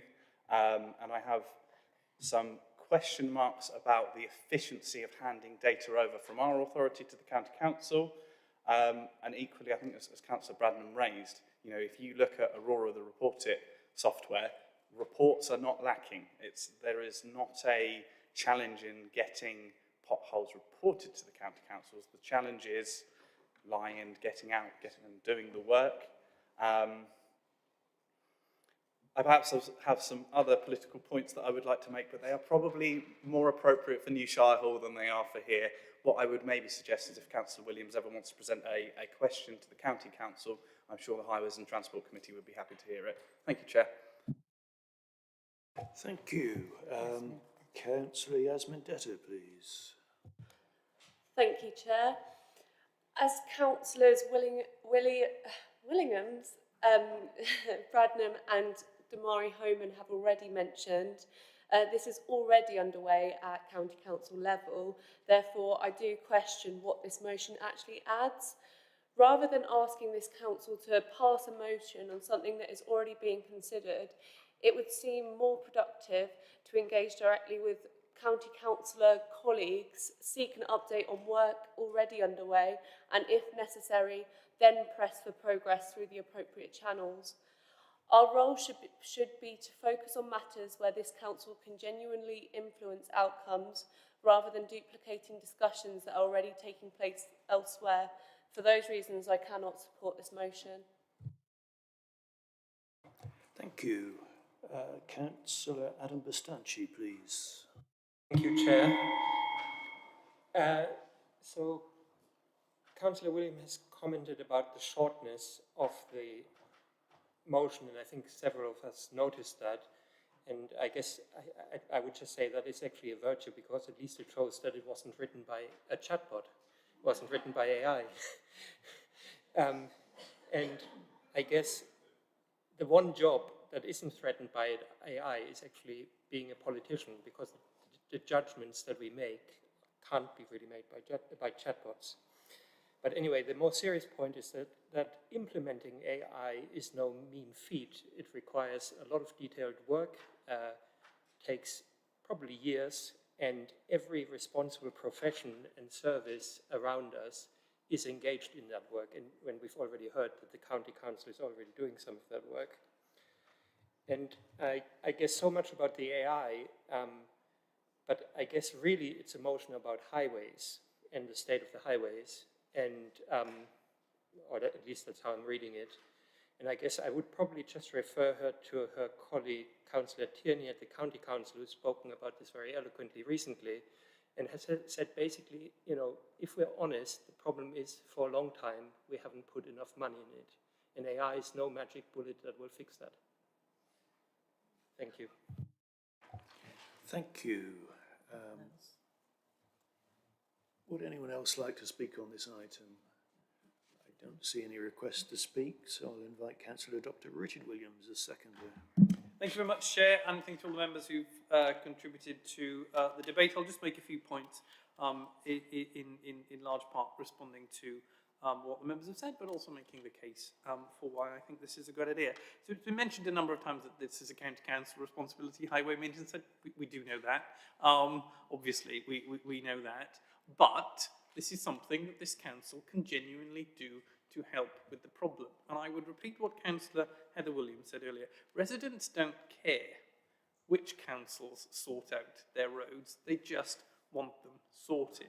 So our position is that county and district should work together and that the district should do what it can. And this is one thing that we can do.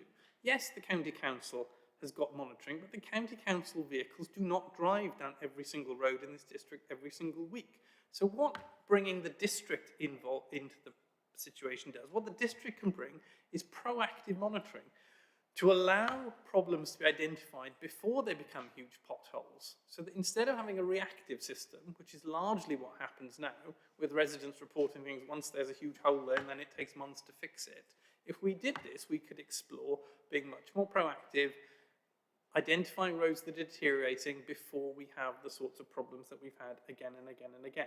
Now, you will note this motion is only asking for the Cabinet to explore it. We are not saying it should be introduced. We are being responsible, we are being reasonable, we are saying that there is a potential, very useful contribution here that the District Council could make to this problem, and why don't we just explore it and not come out with arguments which are just saying, oh, well, it's not a county council responsibility, not a district responsibility, like we didn't know. That is not the point. What we are saying is that the council should be working together to resolve this problem. But I would observe, and I'm following Councillor Damari home, and I don't want to be too political about it, but I would just observe that on a number of Liberal Democrat election leaflets, roads were referred to in the district council elections. So you do play fast and loose with who's responsible for the roads. Fixing the roads was something that was on many Liberal Democrat leaflets for the election, and that's because you know what we know. People don't care who fixes these things, they just want them fixed. So it's disappointing when there is something that potentially we could do, and we're only saying explore it, where potentially we could do, what we're getting is this computer says no, oh, suddenly it's county council, nothing to do with me, Gov. I don't think that's what residents want, and I really don't see why we couldn't be open to exploring what we could bring to this problem. What could possibly be the difficulty with that? Thank you. Thank you. Councillor Heather Williams, write a reply and summing up, please. Thank you, Chair. Not unexpected, but slightly disappointed, actually, with some of the comments that have been made. Some of them are fair points. And I acknowledge this is a county council function at its core, but as Councillor Richard Williams said, yeah, this is something that we could actually do. Not, and when it comes to genuinely influence outcomes, as was referenced in the debate, do you know what, if we just had motions on that, the administration would have had at least half of their motions. We are the most, you know, regular letter writers going, and that actually does nothing at all. That is actually tangible, whereas this is something we actually could do. So I do object to that's being said. This is something that is absolutely achievable. And as I say, it was left for you to explore, not yourself, Chair, but the administration. Asking a question at County Council, I have no illusions that I would get any different response than I've had here today, but, you know, maybe I'll give it a try. The thing that is really disappointing, actually, is there have been several comments in relation to the length of the motion. And I agree, actually, money is a huge problem, but as members know, I cannot put down a motion under our constitution that has a cost or budget impact. So, I think it is not reasonable to debate things that constitutionally we cannot include or debate. And when it comes to the length of a motion, I deliberately, not just today, and not by a bot, myself, write smaller motions, mainly because of the administration's habit of wrecking amendments where you get, you know, the more that's in it, the more that you can then put a wrecking amendment in. And we've had very bad practice, very bad form for this in the past. So the smaller motions are harder to negate. But also, it's completely accessible, my motion. Anybody can read it, know exactly what it is. And as somebody with dyslexia, that's really important. And actually, I think the fact that that is where you went on this debate for many of you, some who I know in this chamber are experienced and ought to know better, is really not just disappointing, but shows you can't argue against the fact that this is simply common sense. It's something that we could do to help people in an issue they care about, and to not even be willing to explore it or consider it. I mean, it's borderline pathetic. Thank you. At this point, we can move to a vote on this motion. Dem Services electronic system is still down, so we're not able to vote electronically, so I'm going to ask for a show of hands. Please keep your hands up long enough for Dem Services to actually count hands. Okay. Who wishes to vote for this proposal? Thank you. That's two votes. Who wishes to vote against this proposal?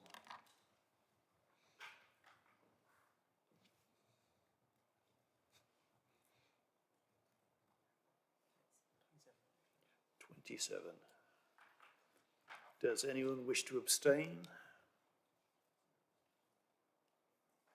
Okay, by 27 to 2, this motion falls. We can move on to item 15B, which is a motion standing in the name of Councillor Dr. Richard Williams. Councillor Williams, please. Okay, thank you very much, Chair. So, as members will see, my motion, as it's set out on the order paper, requests the Cabinet to set up a Parish Council liaison forum for parishes on the A505 to make sure that they are involved in discussions about the road and the improvement thereof and the significant plans for that area. So why am I asking this? Well, partly I'm asking, or in large part I'm asking this because I think parish councils should be involved, and we should build on some of the excellent work actually that this council does in other areas of convening parish councils and ensuring that all tiers of government are properly and fully involved. But why the 505? I mean, why is the 505 different? Why should there be this group perhaps with the 505, whereas maybe we wouldn't have it in other areas? Well, as we know, one of the key aspects of the emerging local plan is this new rural southern cluster, which has emerged following the Regulation 18 consultation. And that area of the district, which the A505 is the key route between, along it is some of the key science and biotech and employment infrastructure in South Cambridgeshire. So we've got the Genome Campus, which is just off the 505. We've got the Unity Campus, which is just in Pampersford. We've got the Baburn Research Campus. We've got Granta Park. We've got these really important key employment and biotech infrastructure sites along that road. We've also got CSET, which is supposed to arrive, and that will be at the far end of the A505. We've also got Avtech at the IWM site, which is a planning application I understand is likely to come forward soon. That is also on the 505. We've got some really, really key important infrastructure on that road. And last but not least, we've got proposal for a 4,500 house new town at the far end of the A505 under Grange Farm. There is an awful lot going on the A505. And as any member who has any cause to travel in that area of the district will know, the A505 is already at capacity. It has, east of the M11, over 30,000 vehicle movements every single day. It is frequently congested at peak times, and that has a really serious impact on residents in Sawston, residents in Whittlesford, residents in Duxford, residents in Triplow, and actually, just to give you an anecdote, can cause some really serious problems.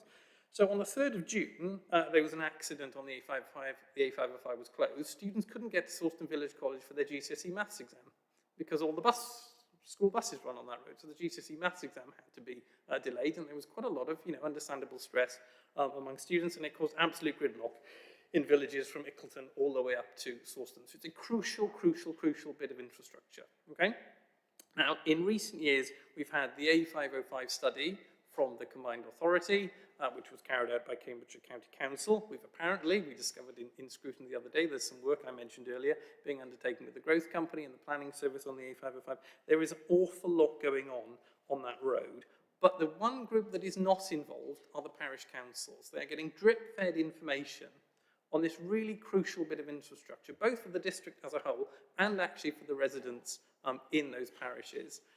So I think it would be extremely welcome for everyone who is in that area of the district to have a forum whereby parish councils can be properly briefed and informed about what is going on that road, what the plans are, and crucially have the ability to feed in. Because parish councils are a source of good local information. But at the moment, those representatives, they have no opportunity to feed into any of these things that are going on something which crucially affects their daily lives and the lives of their residents, but they have no obvious way to contribute to discussions around this road, or indeed to be informed in a central hub, if you like, of what is actually going on.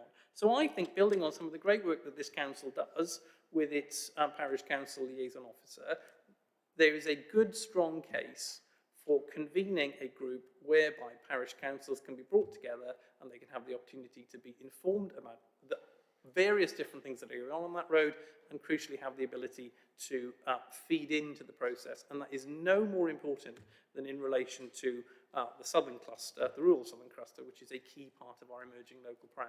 So I think one thing this council could do, which would really benefit the residents, is provide for that feedback, that communication between residents, parish councils, and the various agencies, including the Cambridgeshire and Peterborough Combined Authority, as we saw, was mentioned earlier. The A505 is identified as key infrastructure in the CPCA's Greater Cambridge Transport Strategy.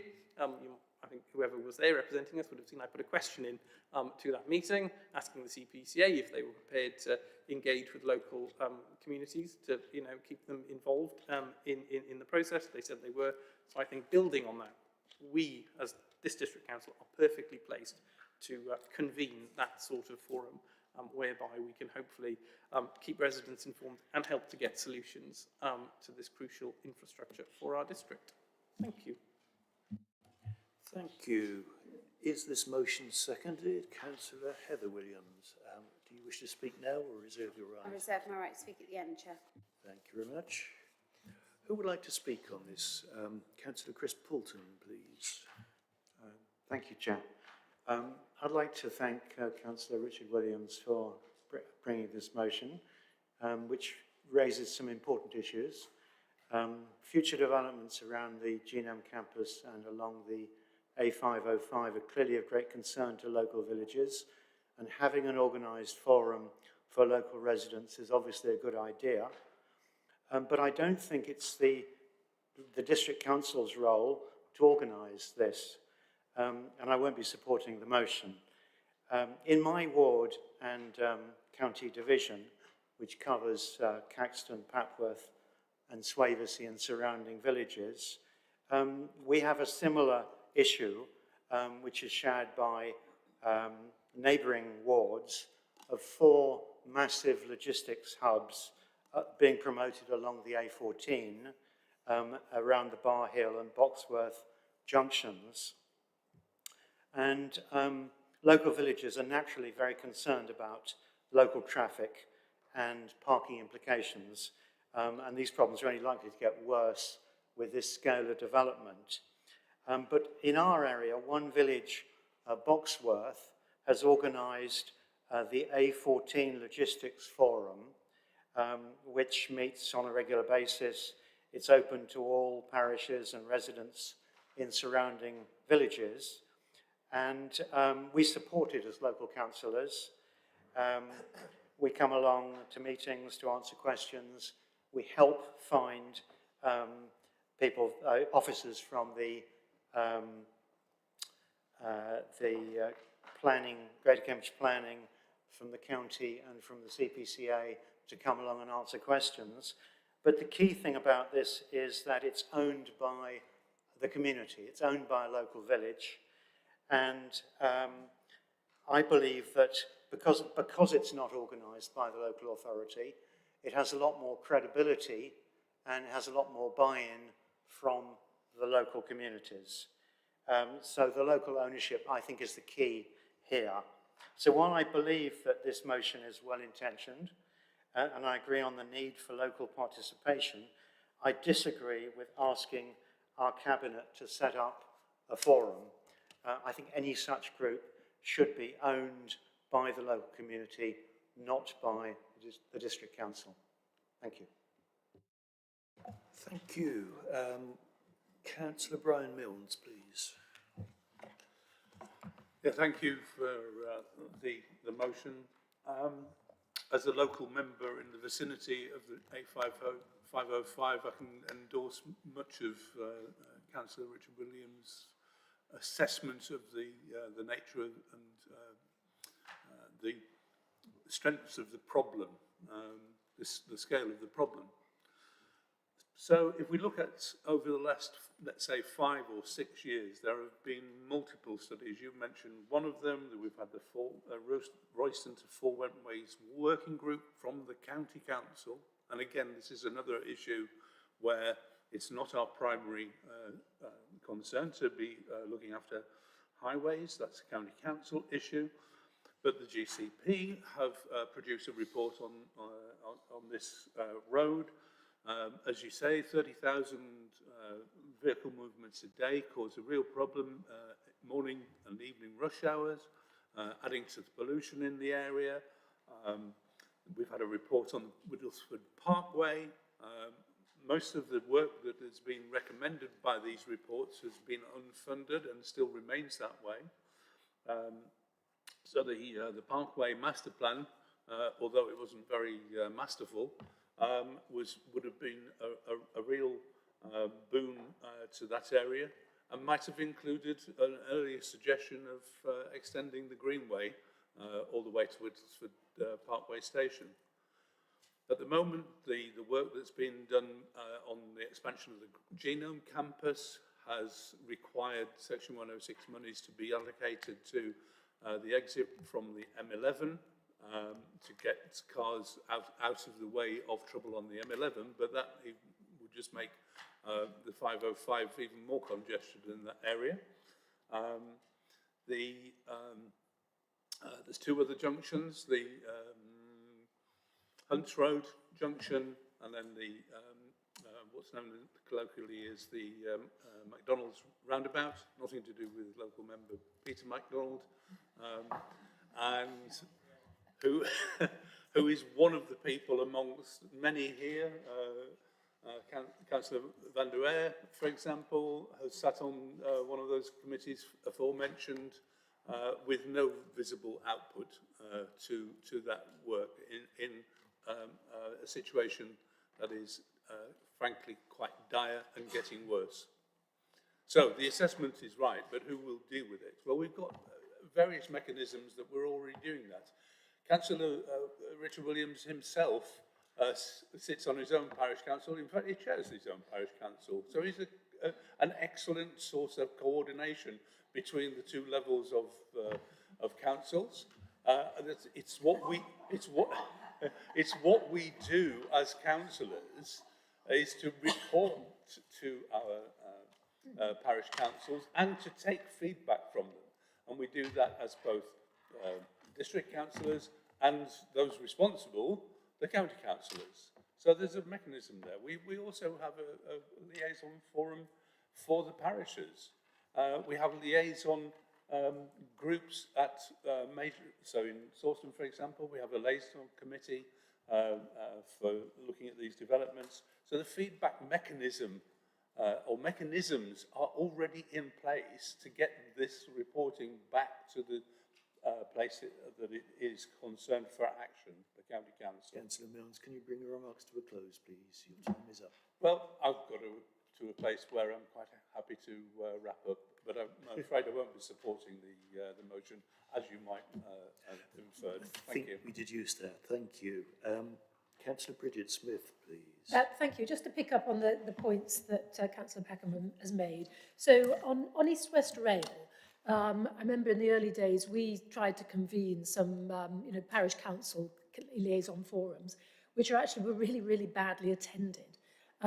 Then Hazelingfield Parish Council got together with all the others and they convened a meeting, which they all came to, and they invite me to go, the MPs to go, the various other councillors, and of course we go, because if we're invited by parish councils, absolutely we bend over backwards to attend. So those have been really, really productive.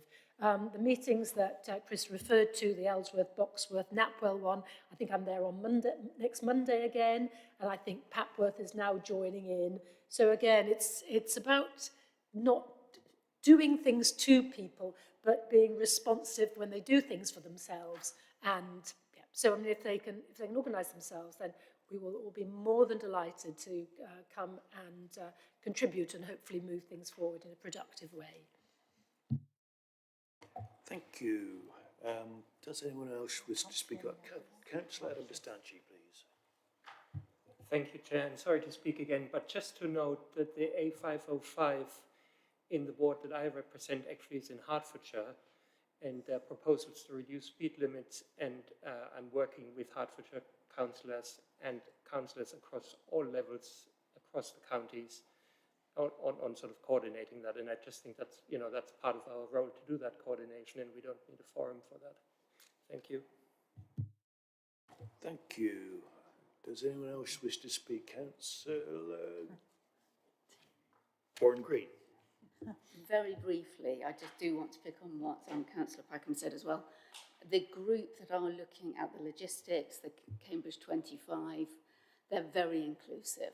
So it's parish councils that are reaching out to district councillors. And what I'm finding is there's a circular impact where the parish councils I'm working with are asking, should we get involved in this? How are you involved in it?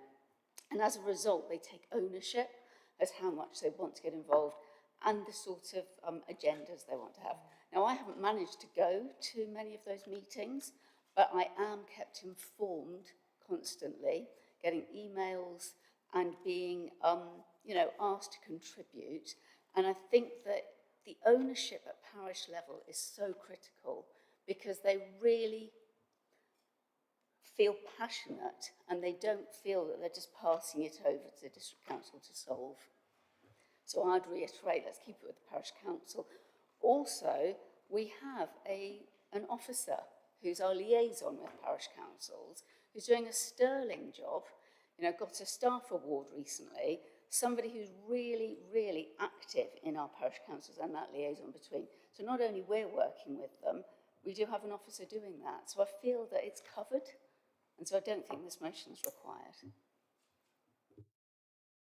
Thank you. Councillor Mark Lunn, please. Thank you, Chair.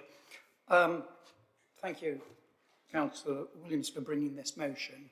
Although I represent Shelford Ward, I live in Great Abington at one end of the 505. And for many years, on a daily basis, commuted to Whittlesford Station to catch the train into London. It was fine at 6:30 in the morning on my journey into London. However, if I returned early in the evening, about 6 or 6:30, it was a nightmare to get out of Whittlesford Station. So I am well aware of the congestion and the 505 and why you might wish to bring this motion. However, as some of my colleagues have already said, it is predominantly a highways county council matter.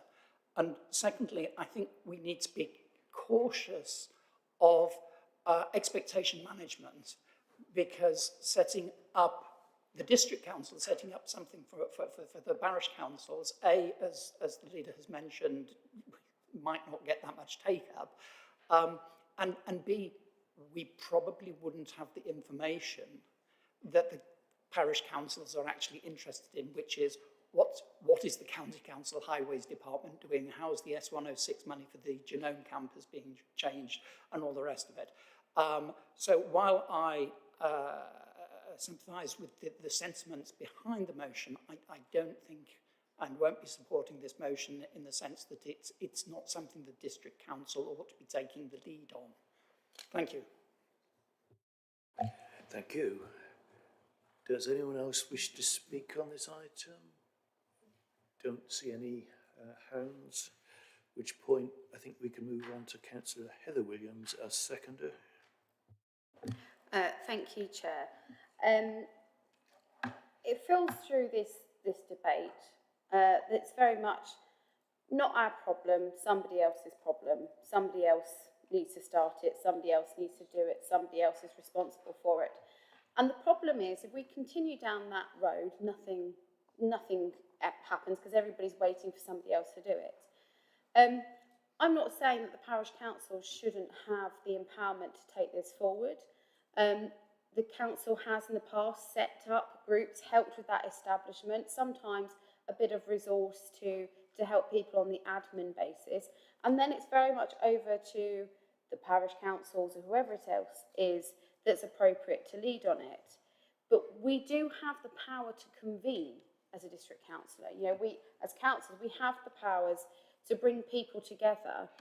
We don't have to set the agendas, we don't have to dictate to people, but we could help be the catalyst that brings people together and enables them to then have ownership. They just need support sometimes to get that ball rolling. And that's exactly what this motion seeks to do. I would also say that we do have a responsibility in that area, as has been referenced. My own ward has to deal with the Hertfordshire for the A505 section, and that's never a joy, to be quite frank. You know, and we are seeing fatalities on a regular basis. This isn't just, you know, people stuck in traffic and things like that, which is equally as frustrating when you've got life events coming up, as was referenced the exam. But this is safety. It's emotive for people. You know, a lot of people know people that have passed away on these roads. So it's really important at these times that we do use those powers that we have to bring people together and then to enable them to run with it. And this council is looking to, let's be frank, dump quite a lot of housing in that location. So I do think there is an absolute responsibility on this authority. You know, the Genome campus was given planning permission for, I think it was about 1,500 houses on top of the local plan. They were never in this local plan.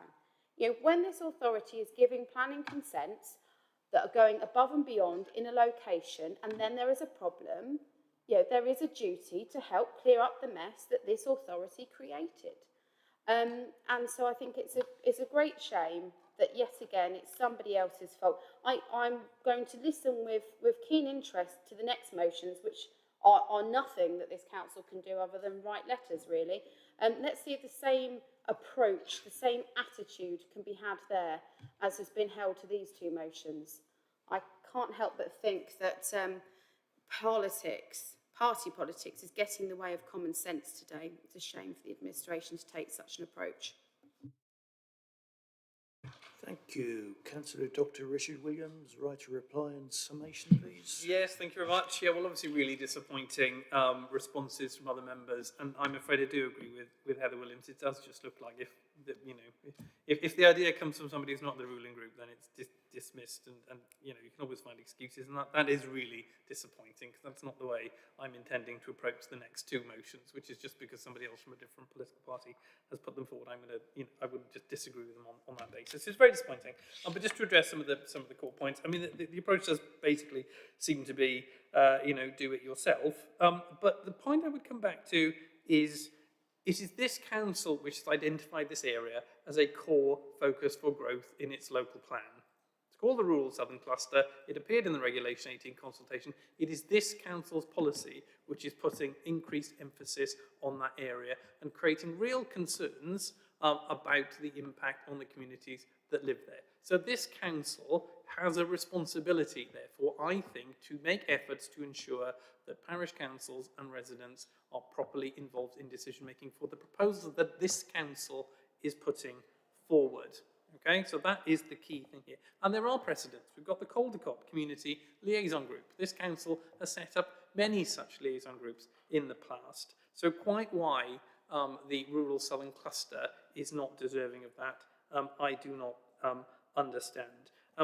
As Councillor Warren Green mentioned, we employ somebody whose job is as the Parish Council Liaison Officer, and he does a great job, and he could do a great job in convening a Parish Council Liaison Forum in this context too. So I think the fact that we have a Parish Council Liaison Officer is more of a reason to do this, not to do this. That is supposed to be the role. So why it wouldn't be, given the importance of this area, and given the pressures that the council itself is creating through its own policies, I do not understand. I mean, I thank Councillor Milnes for his sort of touching faith in my abilities. I can tell you that Whittlesford Parish Council is certainly very well informed, and perhaps I should go along and set this group up myself, and I would very much like to inform other parish councils in the area of what's really going on in this district council.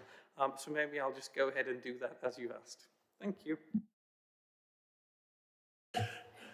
Thank you for volunteering. At this point, we can move to a vote on this motion, and as before, it'll be by a show of hands. Members who wish to vote for this motion, please raise your hands at this point. That would be 2. Members wishing to vote against, please raise your hands.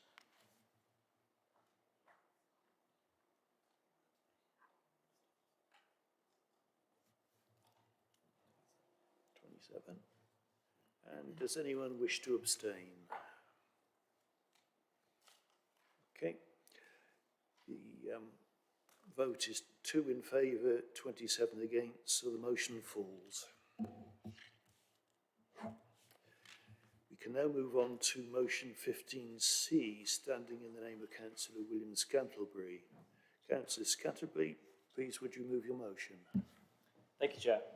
As I'm sure many of the members in this chamber are aware, every single river in England is now polluted beyond legal limits, with raw sewage spills from overflow contributing massively to the pollution of our waterways. Anglian Water, who provides sewage services for the region, recorded 16,779 sewage discharges in 2025, lasting just over 100,000 hours. Of those, more than 3,500 hours of sewage discharges took place in waterways across South Cambridgeshire. While the sewage discharges that took place in South Cambs represent a small minority of those that have taken place under Anglian Water's remit, this is still not good enough. South Cambs should strive to hold Anglian Water to account and lay a national benchmark for keeping water companies across the country accountable for their actions. The current system does not work. In 2024, Anglian Water was fined £300,000 for illegally discharging sewage into a watercourse that feeds into the broad special area of conservation in Norfolk. Thousands of fish were killed, local residents were affected, and yet this level of punishment is clearly seen as a cost of business for Anglian Water. The level of discharge at a local and national level is awful, and with years of cumulative impact on sewage dumping and the growing local impacts of the climate and ecological crises, we have to seize the opportunity to make the changes needed to protect our precious aquatic ecosystems for the benefit of our residents as well as doing our duty to protect the natural environment we are lucky to live in. Ofwat is not fit for purpose, and the UK government should replace it with a super regulator with wider enforcement powers over the economic and environmental performance of water companies. This new regulator should have sufficient new powers to prevent sewage dumps, increase inspection regularity of water companies and farms, and rigorously prosecute offenders. We should also strengthen the Office for Environmental Protection and provide more funding to the Environmental Agency and Natural England to help protect our rivers and enforce environmental laws. We here are lucky to live, work, walk, swim, and enjoy life in South Cambridgeshire, and we share that with a huge range of wildlife, both on land and in our rivers. South Cambs is home to one of the rarest freshwater ecosystems on planet Earth, the chalk stream. It's the most biodiverse type of freshwater ecosystem on the planet, and South Cambs has 12, the River Cam, the Granta, the Mel, and many more brooks and small waterways. We are the guardians of these ecosystems, and they cannot continue to absorb the amounts of pollution we subject them to. For the sake of future generations, we should be striving to protect these ecologically significant ecosystems, not blindingly letting them be destroyed. I'm calling on this council to pass this motion. Let's set the example for the rest of the country to follow. Hold water companies to account and reverse years of damage done to our precious waterways by these companies. Thank you. Thank you, Councillor Scantlebury. Is this motion seconded? Councillor Adam Bastanchi, do you wish to speak now or reserve your right to speak? Reserve my right to speak, Chair. Thank you. I believe an amendment has been moved by Councillor Dr. Richard Williams. Has everyone seen the amendment, or can we put it on the screen? Okay, thank you, Andy.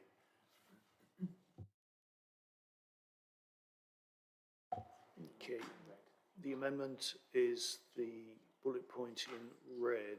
Councillor Scantlebury, do you accept this amendment? Yes, I accept. Thank you. You're set. Councillor Heather Williams, thank you for seconding. Excellent. So we will now debate the amended motion. Who would like to speak? Gosh, you're all shy. Oh, Councillor Rickson. Thank you very much, Mr. Chair.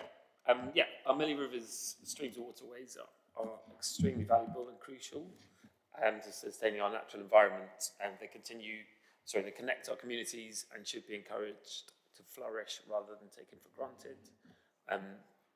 I, along with my fellow representatives from Histon and Limpington, Councillors Sebastian and Khan, recently supported one of our local ward environmental groups, Histon and Limpington Green Spaces, in their successful application to this council's South Cambridgeshire Community Fund. Their application was to fund water testing, equipment, and was made jointly with 4 other environmental groups in adjacent villages to regularly test the water sample. To regularly test water and take samples from Beck Brook and its tributaries. Collectively, these groups will produce locally sourced and publicly available data to support future local initiatives, boost biodiversity, and protect nature. The issues surrounding the quality of our local waterways affects every one of our residents, and I believe this council should continue to show leadership on this matter, with ongoing support for residents to take action and in making every effort to hold account individuals and organisations who jeopardise the quality and viability of this invaluable resource. And with this in mind, I would support this motion brought forward by Councillor Scantlebury. Thank you. Councillor Dr. Richard Williams, please. Oh, thank you, Chair. I didn't realise I was going to be so early up the list. I saw other members with their names, with their hands up before me, but there we go. It was your motion, so Okay. you jumped the queue. Oh, right, okay. Well, Your amendment. Thank you very much. Yes, amended motion. Yeah, okay. Well, so obviously, I mean, I support the intentions of this motion. It's a historic problem, the pollution of rivers through sewage. It's a complicated problem, as we know, many of us who sat on planning committee, but it is something that I think it is quite right that as a council we are concerned about, and that we should seek to use every lever we can, even though it's not actually within our power, to try and get the problem resolved. But the reason why I moved my motion, and the one thing I would just say, is that this has to be about deeds and not just words. So I think it is really important that, yes, this council writes to external bodies, but actually we do stuff ourselves which ensures that we minimise pollution of our rivers. And the one area where we really can have an effect on that is in planning. And unfortunately, that is the one area where this council's record isn't actually so great.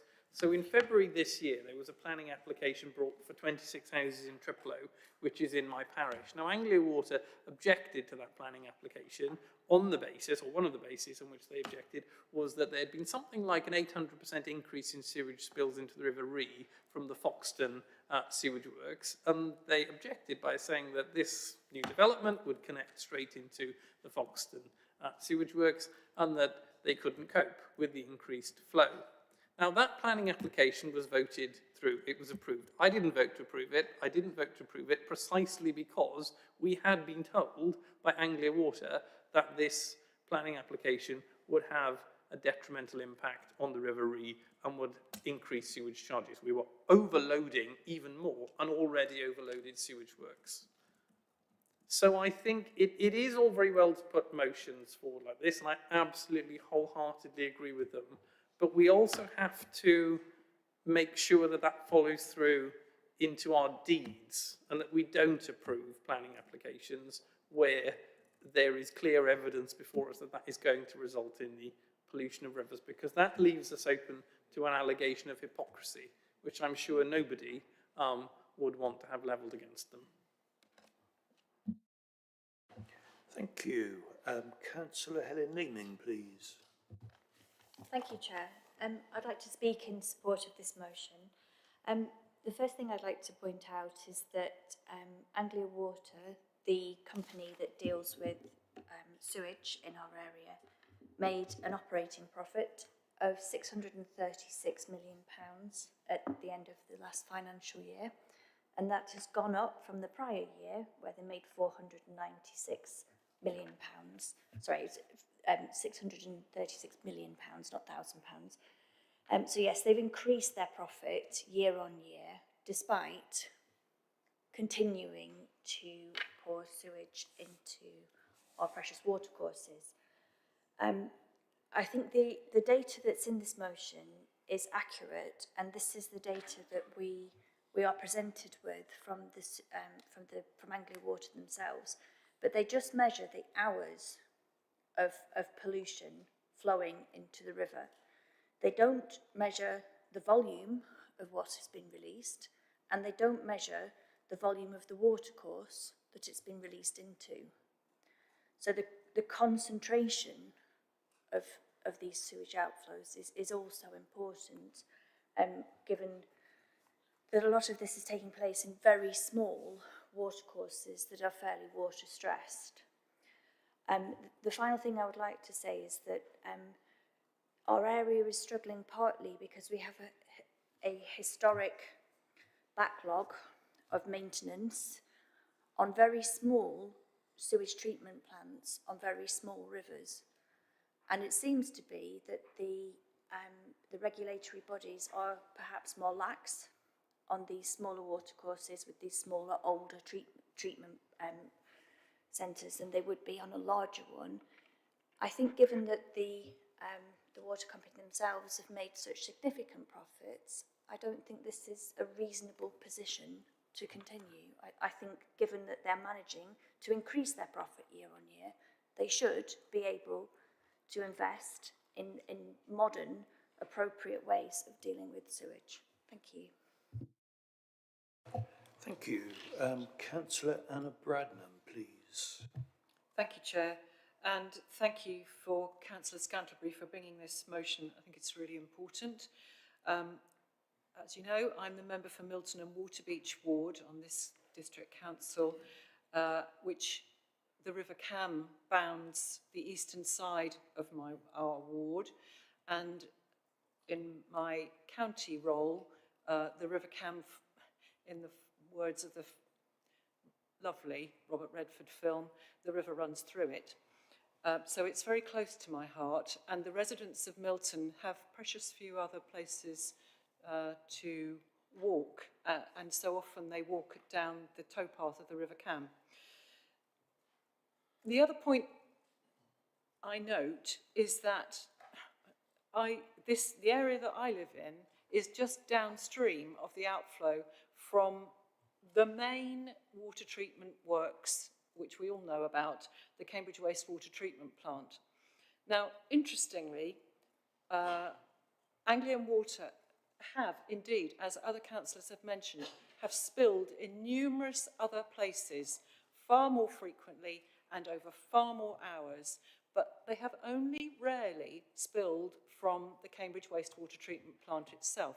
And as Councillor Leeming notes, actually the River Cam has more volume to accommodate that, but there are times of year when it is only the outflow from the Cambridge Wastewater Treatment Plant that keeps the River Cam flowing, which is a rather salutary thought. And of course all the rowers experience varying degrees of pollution in the river. That sometimes comes from the city and from road runoff, which we've talked elsewhere about. But what I would say is I'm very glad to see the first resolution in this motion, because it talks about contacting to the right to the Secretary of State for Environment, Food and Rural Affairs. Because part of this is because the Environment Agency has been sorely underfunded. Gradually, their funding has been reduced and reduced and reduced over years. So I would like, if it's possible, within the terms of this motion, to actually put in something about supporting funding for the Environment Agency, who have that monitoring role. And their role has been eroded over the years.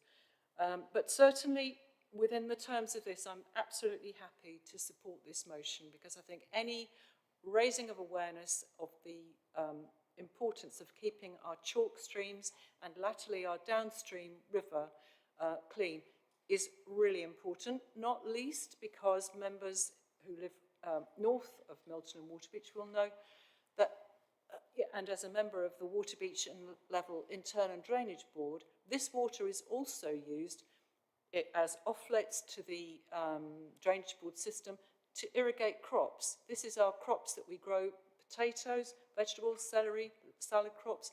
It's really important that this water is good quality.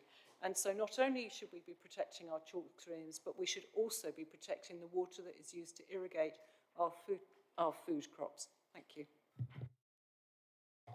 Thank you. Councillor James Hutchcraft, please. Thank you, Chair, and thank you to Councillor Scantlebury for bringing this motion, which I am pleased to support. While sewage dumping continues to be a national scandal, it is also, as many councillors have raised, a very local issue. As the motion and Councillor Scantlebury noted, over 3,500 hours of sewage was dumped into our watercourses in South Cambridgeshire. Now, in my ward of Over and Willingham, we accounted for just over 600 hours of that sewage discharge last year, which accounts for about 18% of the total discharge hours across the entire district in 2025. So far, in 2026, the estimated figure for my ward is already at 315 hours of discharge, which is accounting currently for 20% of the district's total. This concerning record makes my ward the second worst affected location in South Cambs, after, I'm sad to say, Haslingfield. Our rivers and waterways are some of our most valuable natural assets, and as already raised, uniquely so in our region. Yet they continue to be treated as open sewers. Residents rightly expect clean rivers, not just in order to enable healthy wildlife to thrive, but also because in places like Willingham Recreation Ground, many locations, which are used extensively by residents and especially children, have one of these tainted watercourses running alongside it. I certainly wouldn't want to jump into the Willingham Lode to retrieve a stray football. Residents also rightly expect a water system that works. Further housing development continues in my ward and the pressures on infrastructure increase.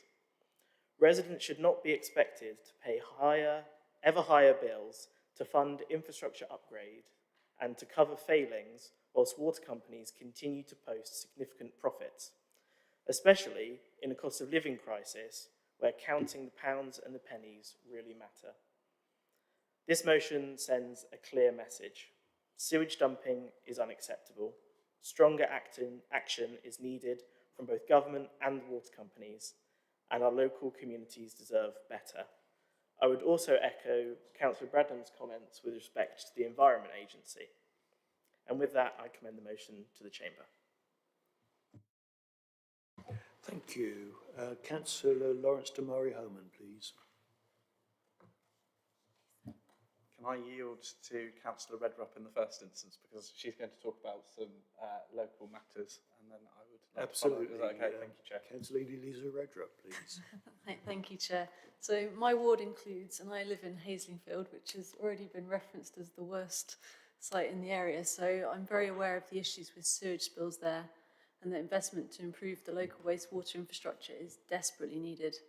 The damage to the river and the wildlife it supports from sewage spills is deeply upsetting, as is seeing that a chalk stream, which should have beautifully clear water, is opaque and murky. Members of the Haslingfield-based Friends of the Ree group dedicate their time to monitoring the state of the river and working to look for ways to improve the health of the Ree. But the absolutely necessary work by Anglian Water to stop sewage spills is a huge piece of the jigsaw. I'm therefore fully supportive of this motion. Thank you. Thank you. Councillor Damari Homan, your turn next. Thank you, Chair. I appreciate you accommodating me, and thank you to Councillor Redrup. We are co-local members, and I fully endorse the comments on Haslingfield, and just around the room in general. I think, we all, as members in South Cambridgeshire, know how important and valuable our waterways are, particularly our chalk streams. I want to talk a little bit actually more about writing letters, which I appreciate. It's not just in this chamber that frustration comes from these things, although I have to admit, I'm quite excited to write my first letter to the Secretary of State. But in managing our waterways is a very complex picture. There are so many bodies and players involved that have to come together to make a difference in natural processes that don't respect, be it ward boundaries, be it the responsibility of different bodies. Nature, water flows as it chooses. So making clear to the government, not only us, but other local authorities, building that pressure on the government to take action at the national level where it is most needed, and I think also within planning as well, where we have these applications where Anglian Water are obliged to take sewage, which they know they can't. There are very real national issues, but equally we can take action locally. And whilst this motion doesn't directly address what we are going to do, we will be taking action. One of the key things is going to be liaising with Anglian Water. Right? They have so much responsibility here, and it won't just be write a letter, it will be starting a dialogue with them. Equally, at the County Council, a motion this week was accepted to assess the impact of highways runoff pollution into our waterways. So I'm working at the County Council to support that process. We'll be working with the City Council as well in that process. And over the last few days as well, I've been discussing with climate and environment officers and what we can do to ensure that the chalk stream project, which is housed in the City Council, that work continues in South Cambridgeshire over the next couple of years while we remain as an authority. So we will be doing everything we can as a district council, whilst also taking our place in the wider picture of the very complicated, messy picture of all these responsible bodies. Thank you, Chair. Thank you. And Councillor Heather Williams, please. Thank you, Chair. So I start by saying, I'm sure that Leader will agree, that in her time as Leader of this Council, myself as leading the opposition, we've had to deal with many challenges, particularly through COVID, that we never foresaw when we stood for election. And I'm pleased that some of those conversations are now hopefully put in the past. But never did I think that I would understand so much about drainage, sewage and water as a district councillor but it has dominated, and I feel like I need to challenge former Councillor Ellington when I talk about drainage and sewage. Anglian Water, for those who have sat on planning committee, and I wish I had Councillor Hawkins opposite me when I say this, has been an absolute nightmare, and I know she would agree. They are infuriating. When you need them to object, they don't. When they do, it's been a nightmare. And I hate to be the one to curb the excitement of writing a letter to government, but just manage your expectation for the response. I've wrote many letters. Occasionally it will bring a smile, but not very often.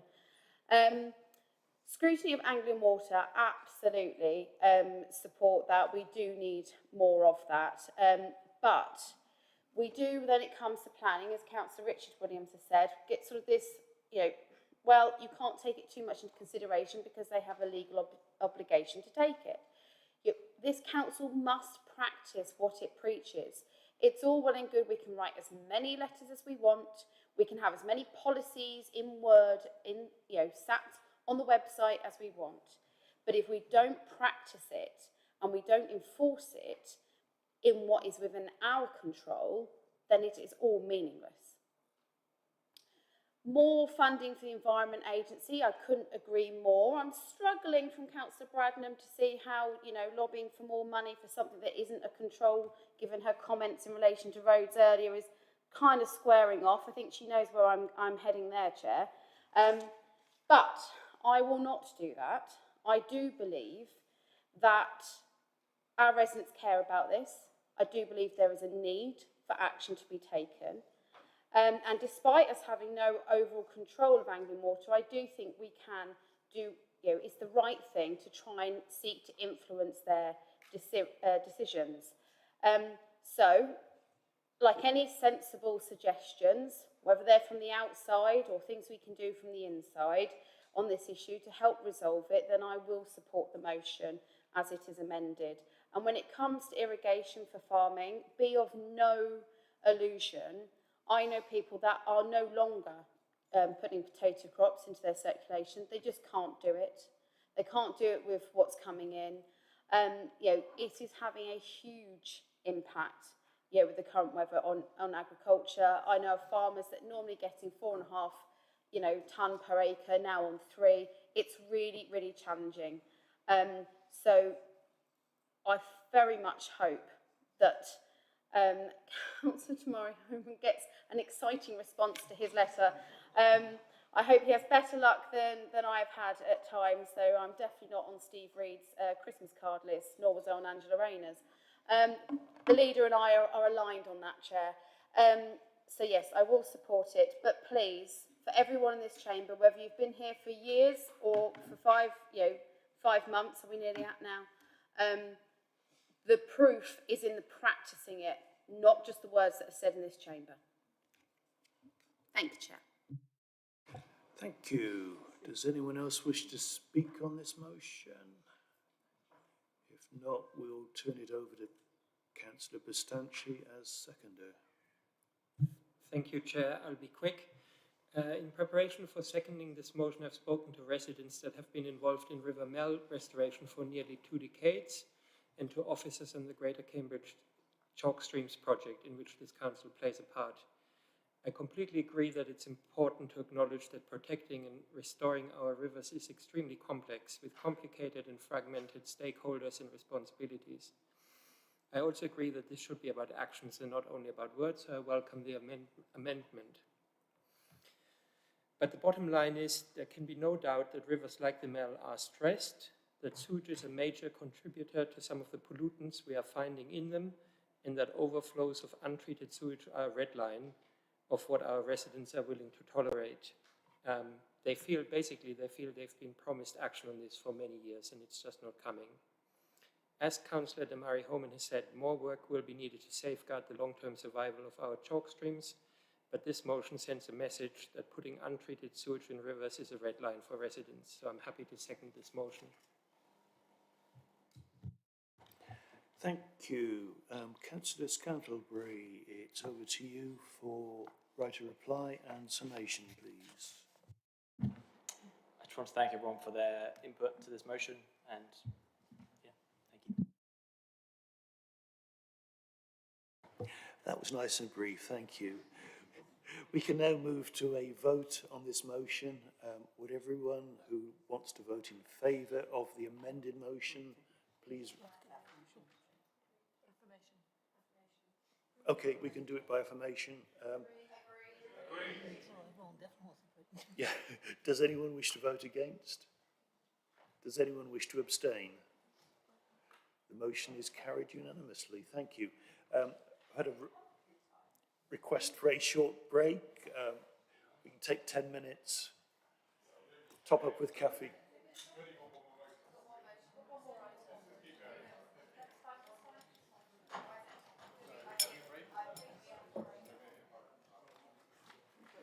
Came from the chief executive. I can't say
Right, we can move on to the final motion, which is 15D, standing in the name of Councillor Amber Thomas.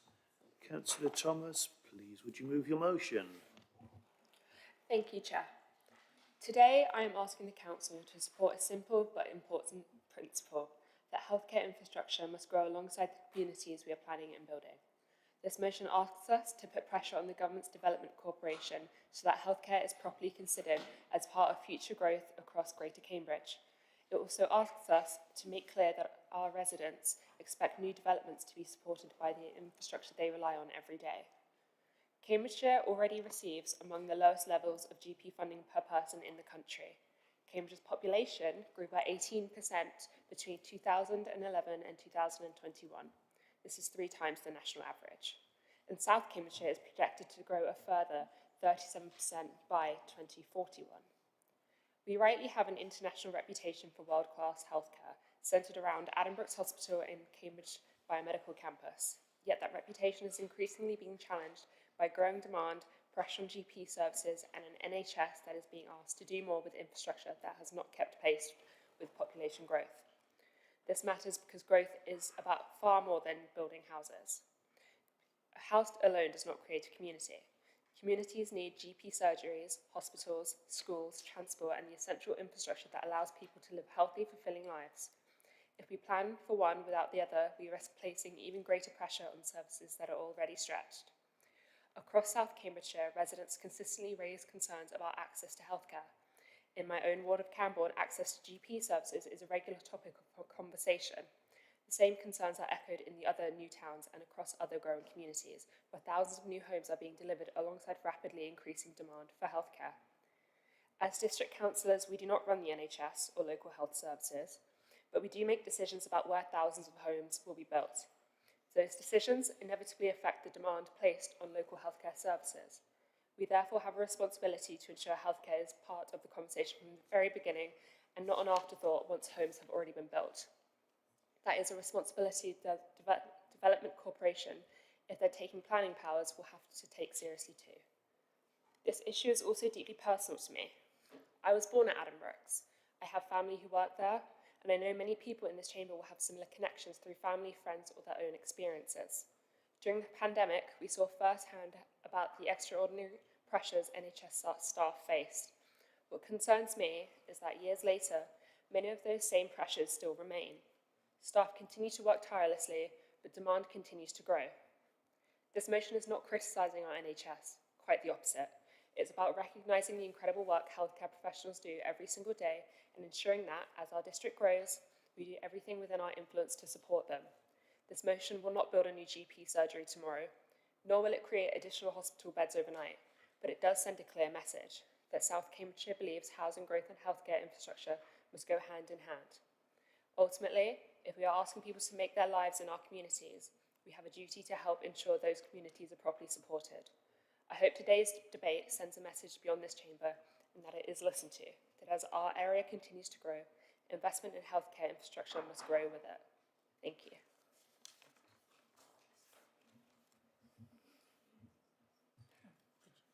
Thank you. Is this motion seconded? Councillor Sunita Hansraj, do you wish to speak now or reserve your right to speak? I'll speak. You'll speak now. I'll speak now, yeah. Go ahead, please. Okay. When the Cambridge Growth Company proposes thousands of new homes across South Cambridge, it must ensure that healthcare infrastructure is planned and delivered alongside housing. Northstowe provides a clear example of why this is essential. This town welcomed its first residents in early 2017 and has continued to grow into one of the UK's largest new towns. As the population has expanded, demand for local healthcare services has increased significantly. GP services for Northstowe residents are currently provided through Willingham and Longstanton Medical Practice, where around 2,750 residents are registered. Despite the best efforts of local GP practices, Routine appointments typically involve waiting times of 4 to 6 weeks, highlighting the pressure on existing services and the need for additional primary care capacity. To support future demand, a new health facility is planned at Northstowe Phase 2. However, buildings alone will not solve the problem. New healthcare facilities must be delivered in a timely manner and accompanied by the funding and workforce needed to ensure they can provide the services that growing communities require from the outset. Northstowe demonstrates that healthcare provision should be phased alongside housing delivery rather than lagging years behind it. The Cambridge Growth Company should work closely with the Integrated Care Board, NHS providers and local authorities to ensure that primary care infrastructure, staffing and revenue funding are secured in step with new housing development. This should include clear, enforceable commitments on the timing of healthcare provision so that residents have access to GP services from the earliest stages of occupation rather than waiting until population growth has already overwhelmed existing practices. Without this coordinated approach, new communities risk placing unsustainable pressure on neighbouring GP surgeries and other NHS services, leading to longer waiting times and poorer access to care for both new and existing residents.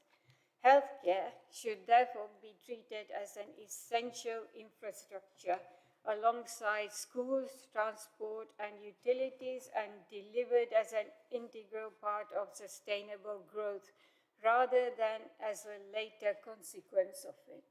Thank you. Thank you, Councillor Hansraj.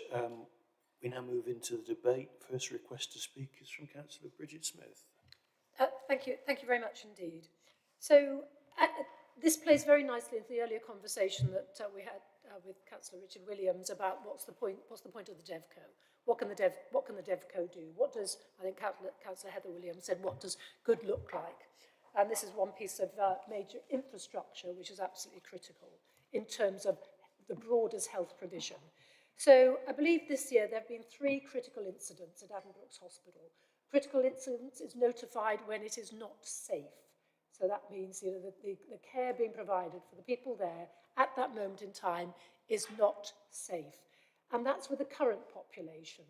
If the Development Corporation is anticipating growth way over and above what we're actually planning for, that situation will only get worse. So it is only right and proper that the Development Corporation takes responsibility for ensuring that as well as creating a world-class economy here, it is matched with a world-class health provision as well. So, in fact, it's very difficult for that, we can write letters and so on, but at the end of the day, the Development Corporation will be the arm of government, direct arm of government. So, nothing could be better placed than to start levering money and powers away from out of the Department of Health and out of the Treasury to deal with this. So, saying something positive about the Development Corporation, there is an opportunity here for it to deal with the health infrastructure deficit we currently have, which has resulted in 3 critical incidents, and we're only halfway through the year now, but actually to really get on the front foot of provision for, to deal with the growth in our emerging local plan, but also additionally anything else that we take as a result of having the DevCo. So it's a timely motion and much appreciated. Thank you. Councillor Dr. Richard Williams, please. Thank you very much, Chair. I just wanted to say a few words. I mean, I think like probably all members, absolutely agree with the intention behind this motion, and I think it's a very good topic for us to be discussing. There's certainly nothing in it I would disagree with. I would agree with it. The only thing, I would say though, is that I am personally a little bit reluctant to lend legitimacy to the Development Corporation, because I don't think we need a Development Corporation to invest in Addenbrooke's. The government could have invested in Addenbrooke's 10, 15, 20 years ago, and they should have invested in Addenbrooke's 10, 15, 20 years ago, and they certainly should be investing in it now. I mean, as the leader has said, and as Councillor Thomas has said, Addenbrooke's is really struggling. I think we mentioned it in scrutiny the other day. Was it 2 weeks ago, there was a critical incident declared on a Wednesday afternoon in the middle of summer. That is not when you would expect, a hospital A&E department to have 175 people waiting to be seen, which I think is what happened. So something has gone seriously wrong, and there does need to be serious upfront investment. That I absolutely support. I don't think we need a DevCo to do it. I think the government can and should just do it without a DevCo, because it's the right thing to do, and it's an obvious way they can directly support growth. And I would just say as well, we do have some control over this as well. This is something in our local plan. We're currently putting together the local plan regulation 19 consultation. Health contributions from developers is a key part of that local plan, and if you delve into the viability assessment, there's a lot of work that's been going on there about what sort of funds can be leveraged. The Development Corporation, if it ever happens, is apparently going to implement our local plan for the first 10 years, I would say, because they can't think of a better plan, but they are supposed to implement our local plan. So this council does actually have some control over this. Yes, we need external funding. It should just come directly from the government, not via DevCo. But we do have control over this. So certainly, I think something when it comes to the Regulation 19 consultation to the local plan, again, that's another opportunity for members and the public to make the point that we really do need to prioritise contributions for healthcare wherever we can. Thank you. Thank you. Councillor Natalie Warren-Green, please. Thank you, Chair. I just want to say, and make it kind of quite human. I am one of the councillors that deals with Northstowe, Longstanton and Oakington and Westwick, but I am one of the patients at Willingham GP's practice. So I know how people feel when infrastructure is being developed and the health care facilities lag. So they're in the plan, but they're lagging. But it is also this dancing game with providers of medical provision and services. And I think there's some lessons learned that the DevCo needs to take on board. I totally agree that the DevCo should be focusing on delivery, help us deliver faster, because we do have issues with that, because we're not in control of that, we're in control of the planning. Our plans can have as much in it as we like on health care, but if it's not delivered in a timely fashion, then we can't support what residents need. In Northstowe, the community groups and a health and wellbeing group from all different walks of health and wellbeing have got together. We meet monthly, and we've put into place things like midwifery services, mental health services. We're making use of facilities around there so that we can take the pressure off the local GP surgery, but it's not enough. And it doesn't mean that the medical provision is going to be supplied through the facility any faster. So I'm absolutely in support of his motion.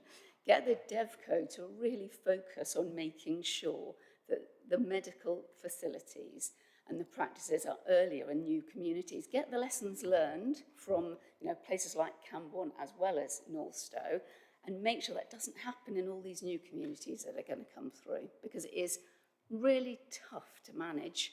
We are managing it, but it's really tough, and we don't want our residents to suffer anymore. Thank you. Councillor Dr. Lisa Redrup, please.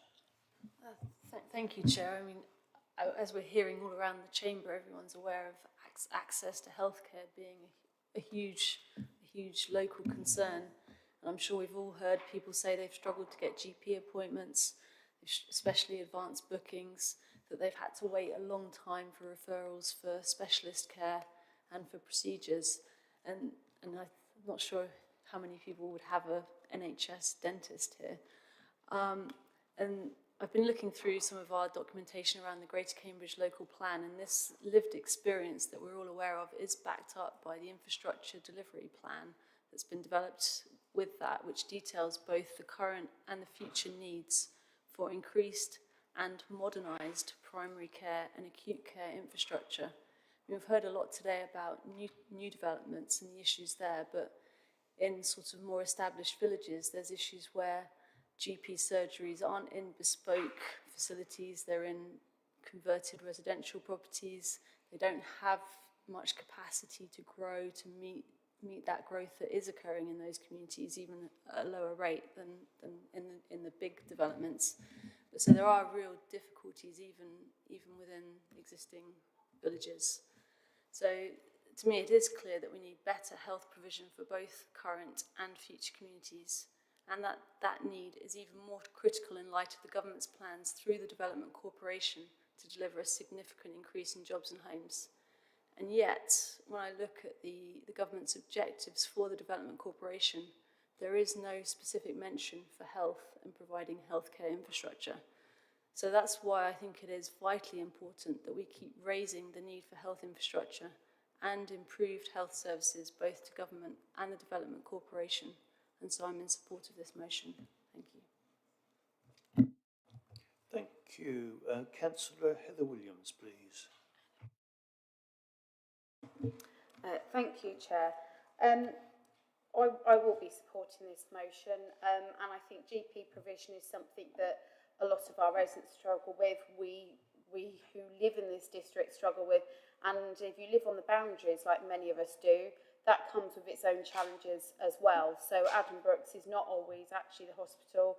Yeah, with my daughter, unfortunately, we've spent a lot of time in hospitals. We've been sent to Hinchinbrook, to Addenbrooke's, to Bedford, to Lister. You know, we get sent all over the 3 counties. So, you know, it's a complex system, which is probably why we have the National Health Service, right? So it's meant to cover the whole geography of the area.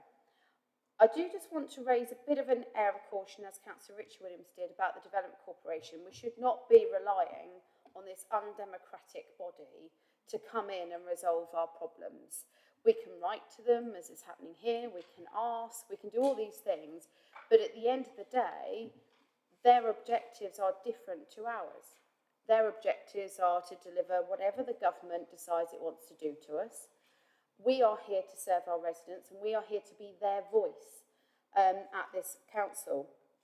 And there are things that we could do here as well. And earlier on, I spoke about SIL contributions, and I'm somebody that, you know, is welcoming SIL and have some time. You know, other councils have been using it very effectively.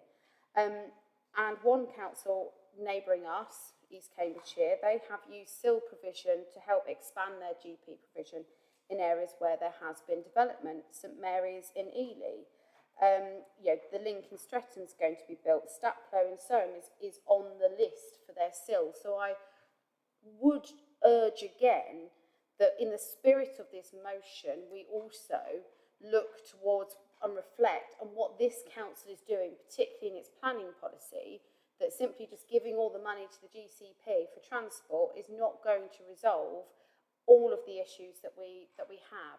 And actually there may be ways to help support GP. I'm not saying that's going to be the magic answer, but we have to take responsibility as well, because if we are the ones that are sitting on planning committee, we are the ones that are going to be going through the local plan process.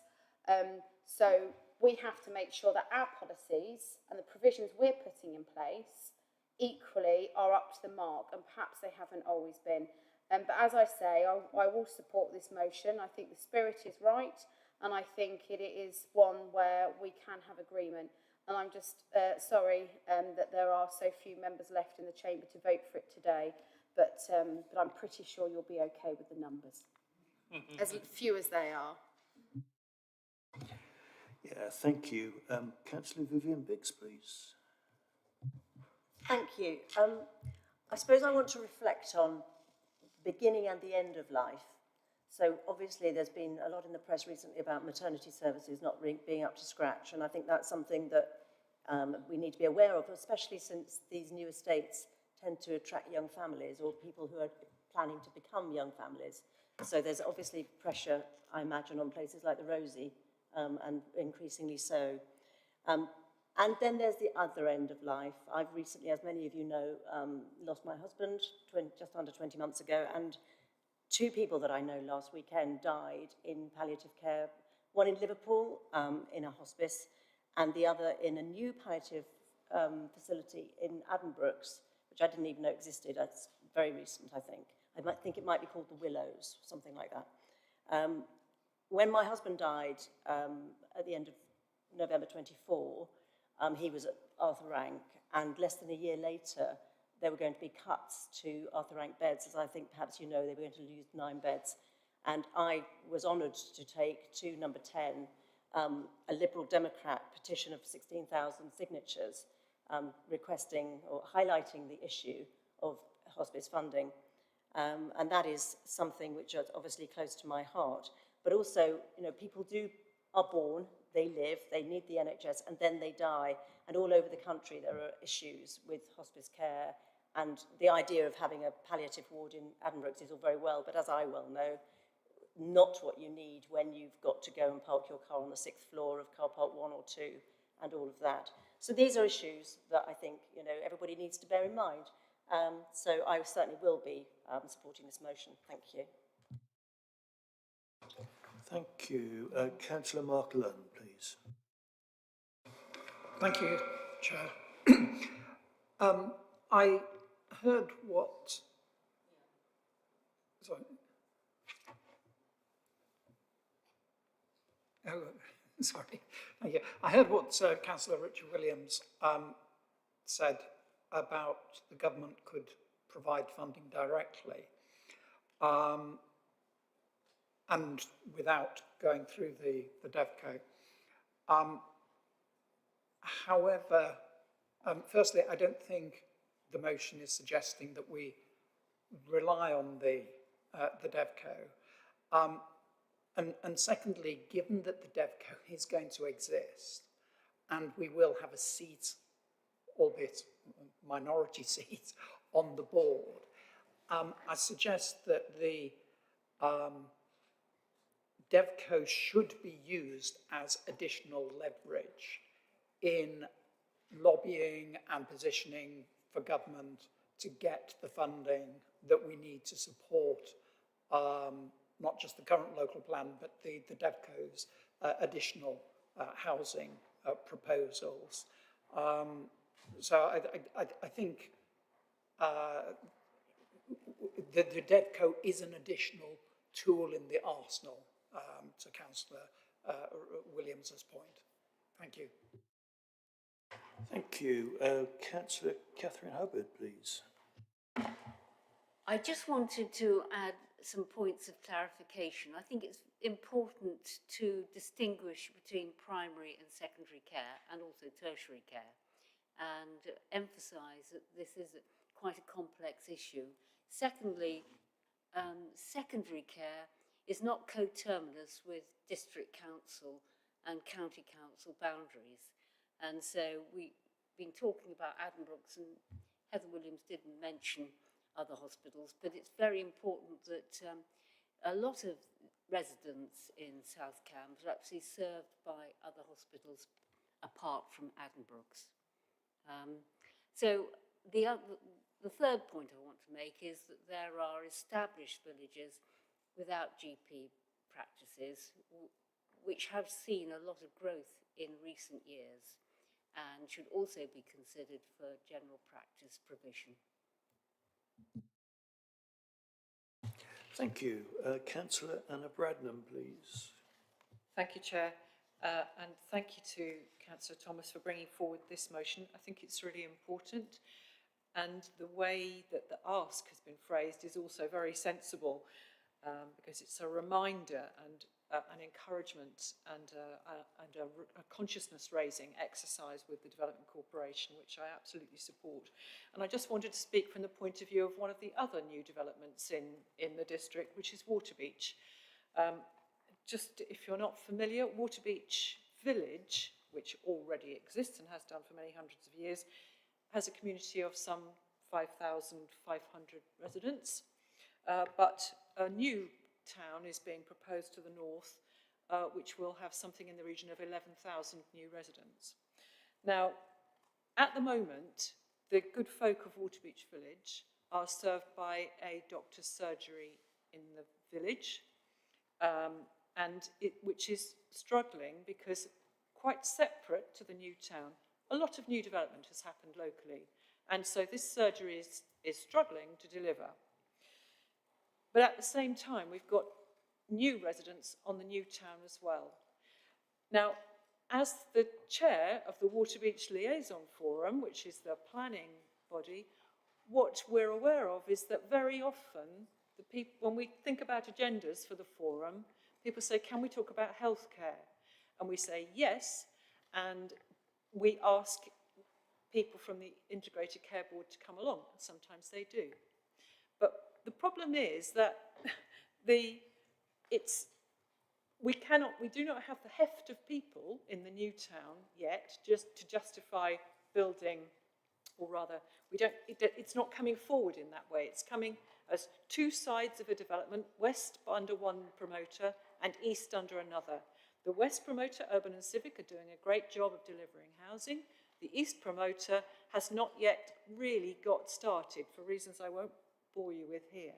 But the health provision for the new town is due to be delivered in the east side. So at the moment, we've got the promoter on the left being prepared and being cooperative and helping and saying, right, when we bring forward our community rooms on the west side, we will try to make those available for health provision when we can. But this importance, as others have said, both Councillor Thomas and Councillor Hansraj have said the importance of bringing forward health facilities at the right time is so important. But we as planners can only do so much. We cannot employ the doctors or the nurses or the phlebotomists who need to come and populate these buildings.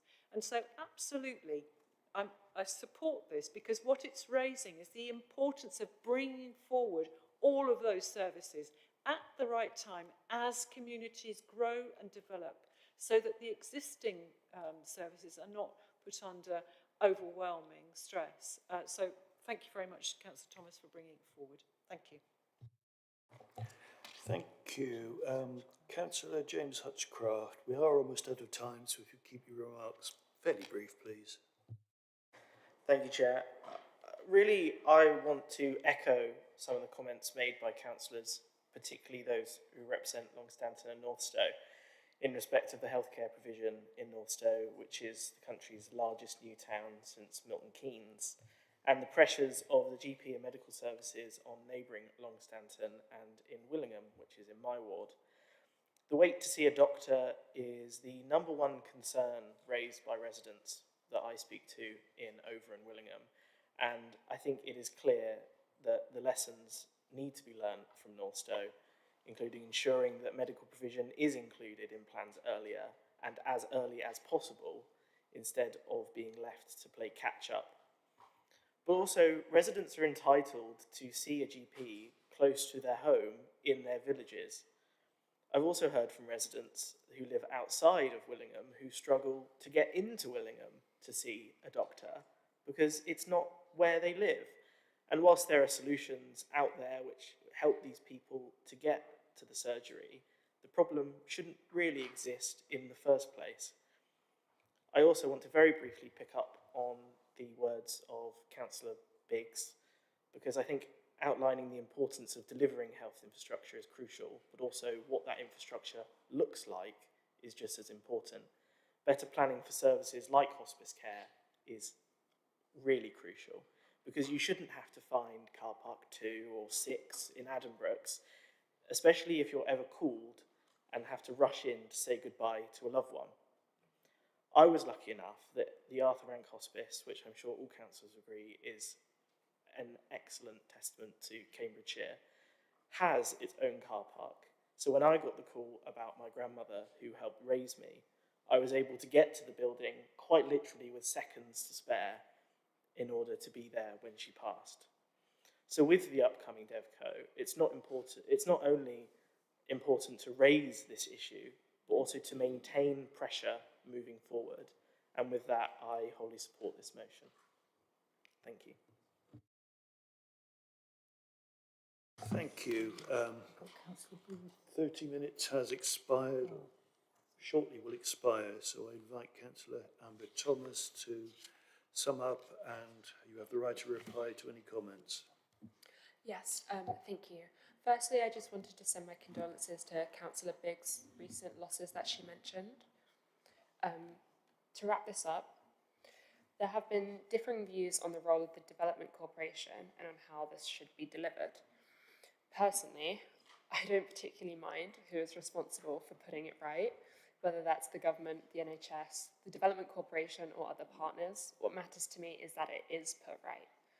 As our communities continue to grow, I'm sure this won't be the last time I raise healthcare infrastructure in this chamber. And I thank all my other fellow councillors for their contributions to this debate. Thank you. Thank you.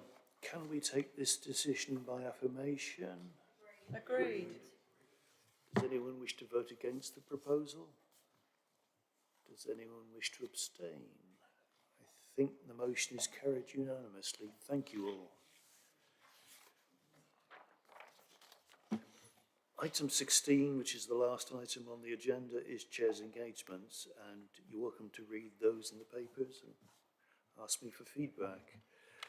This draws our meeting to a close. The next council meeting will be on the 8th of October at 2 p.m. Thank you all for attending and staying to the end. Thank you. Thank you, Chair.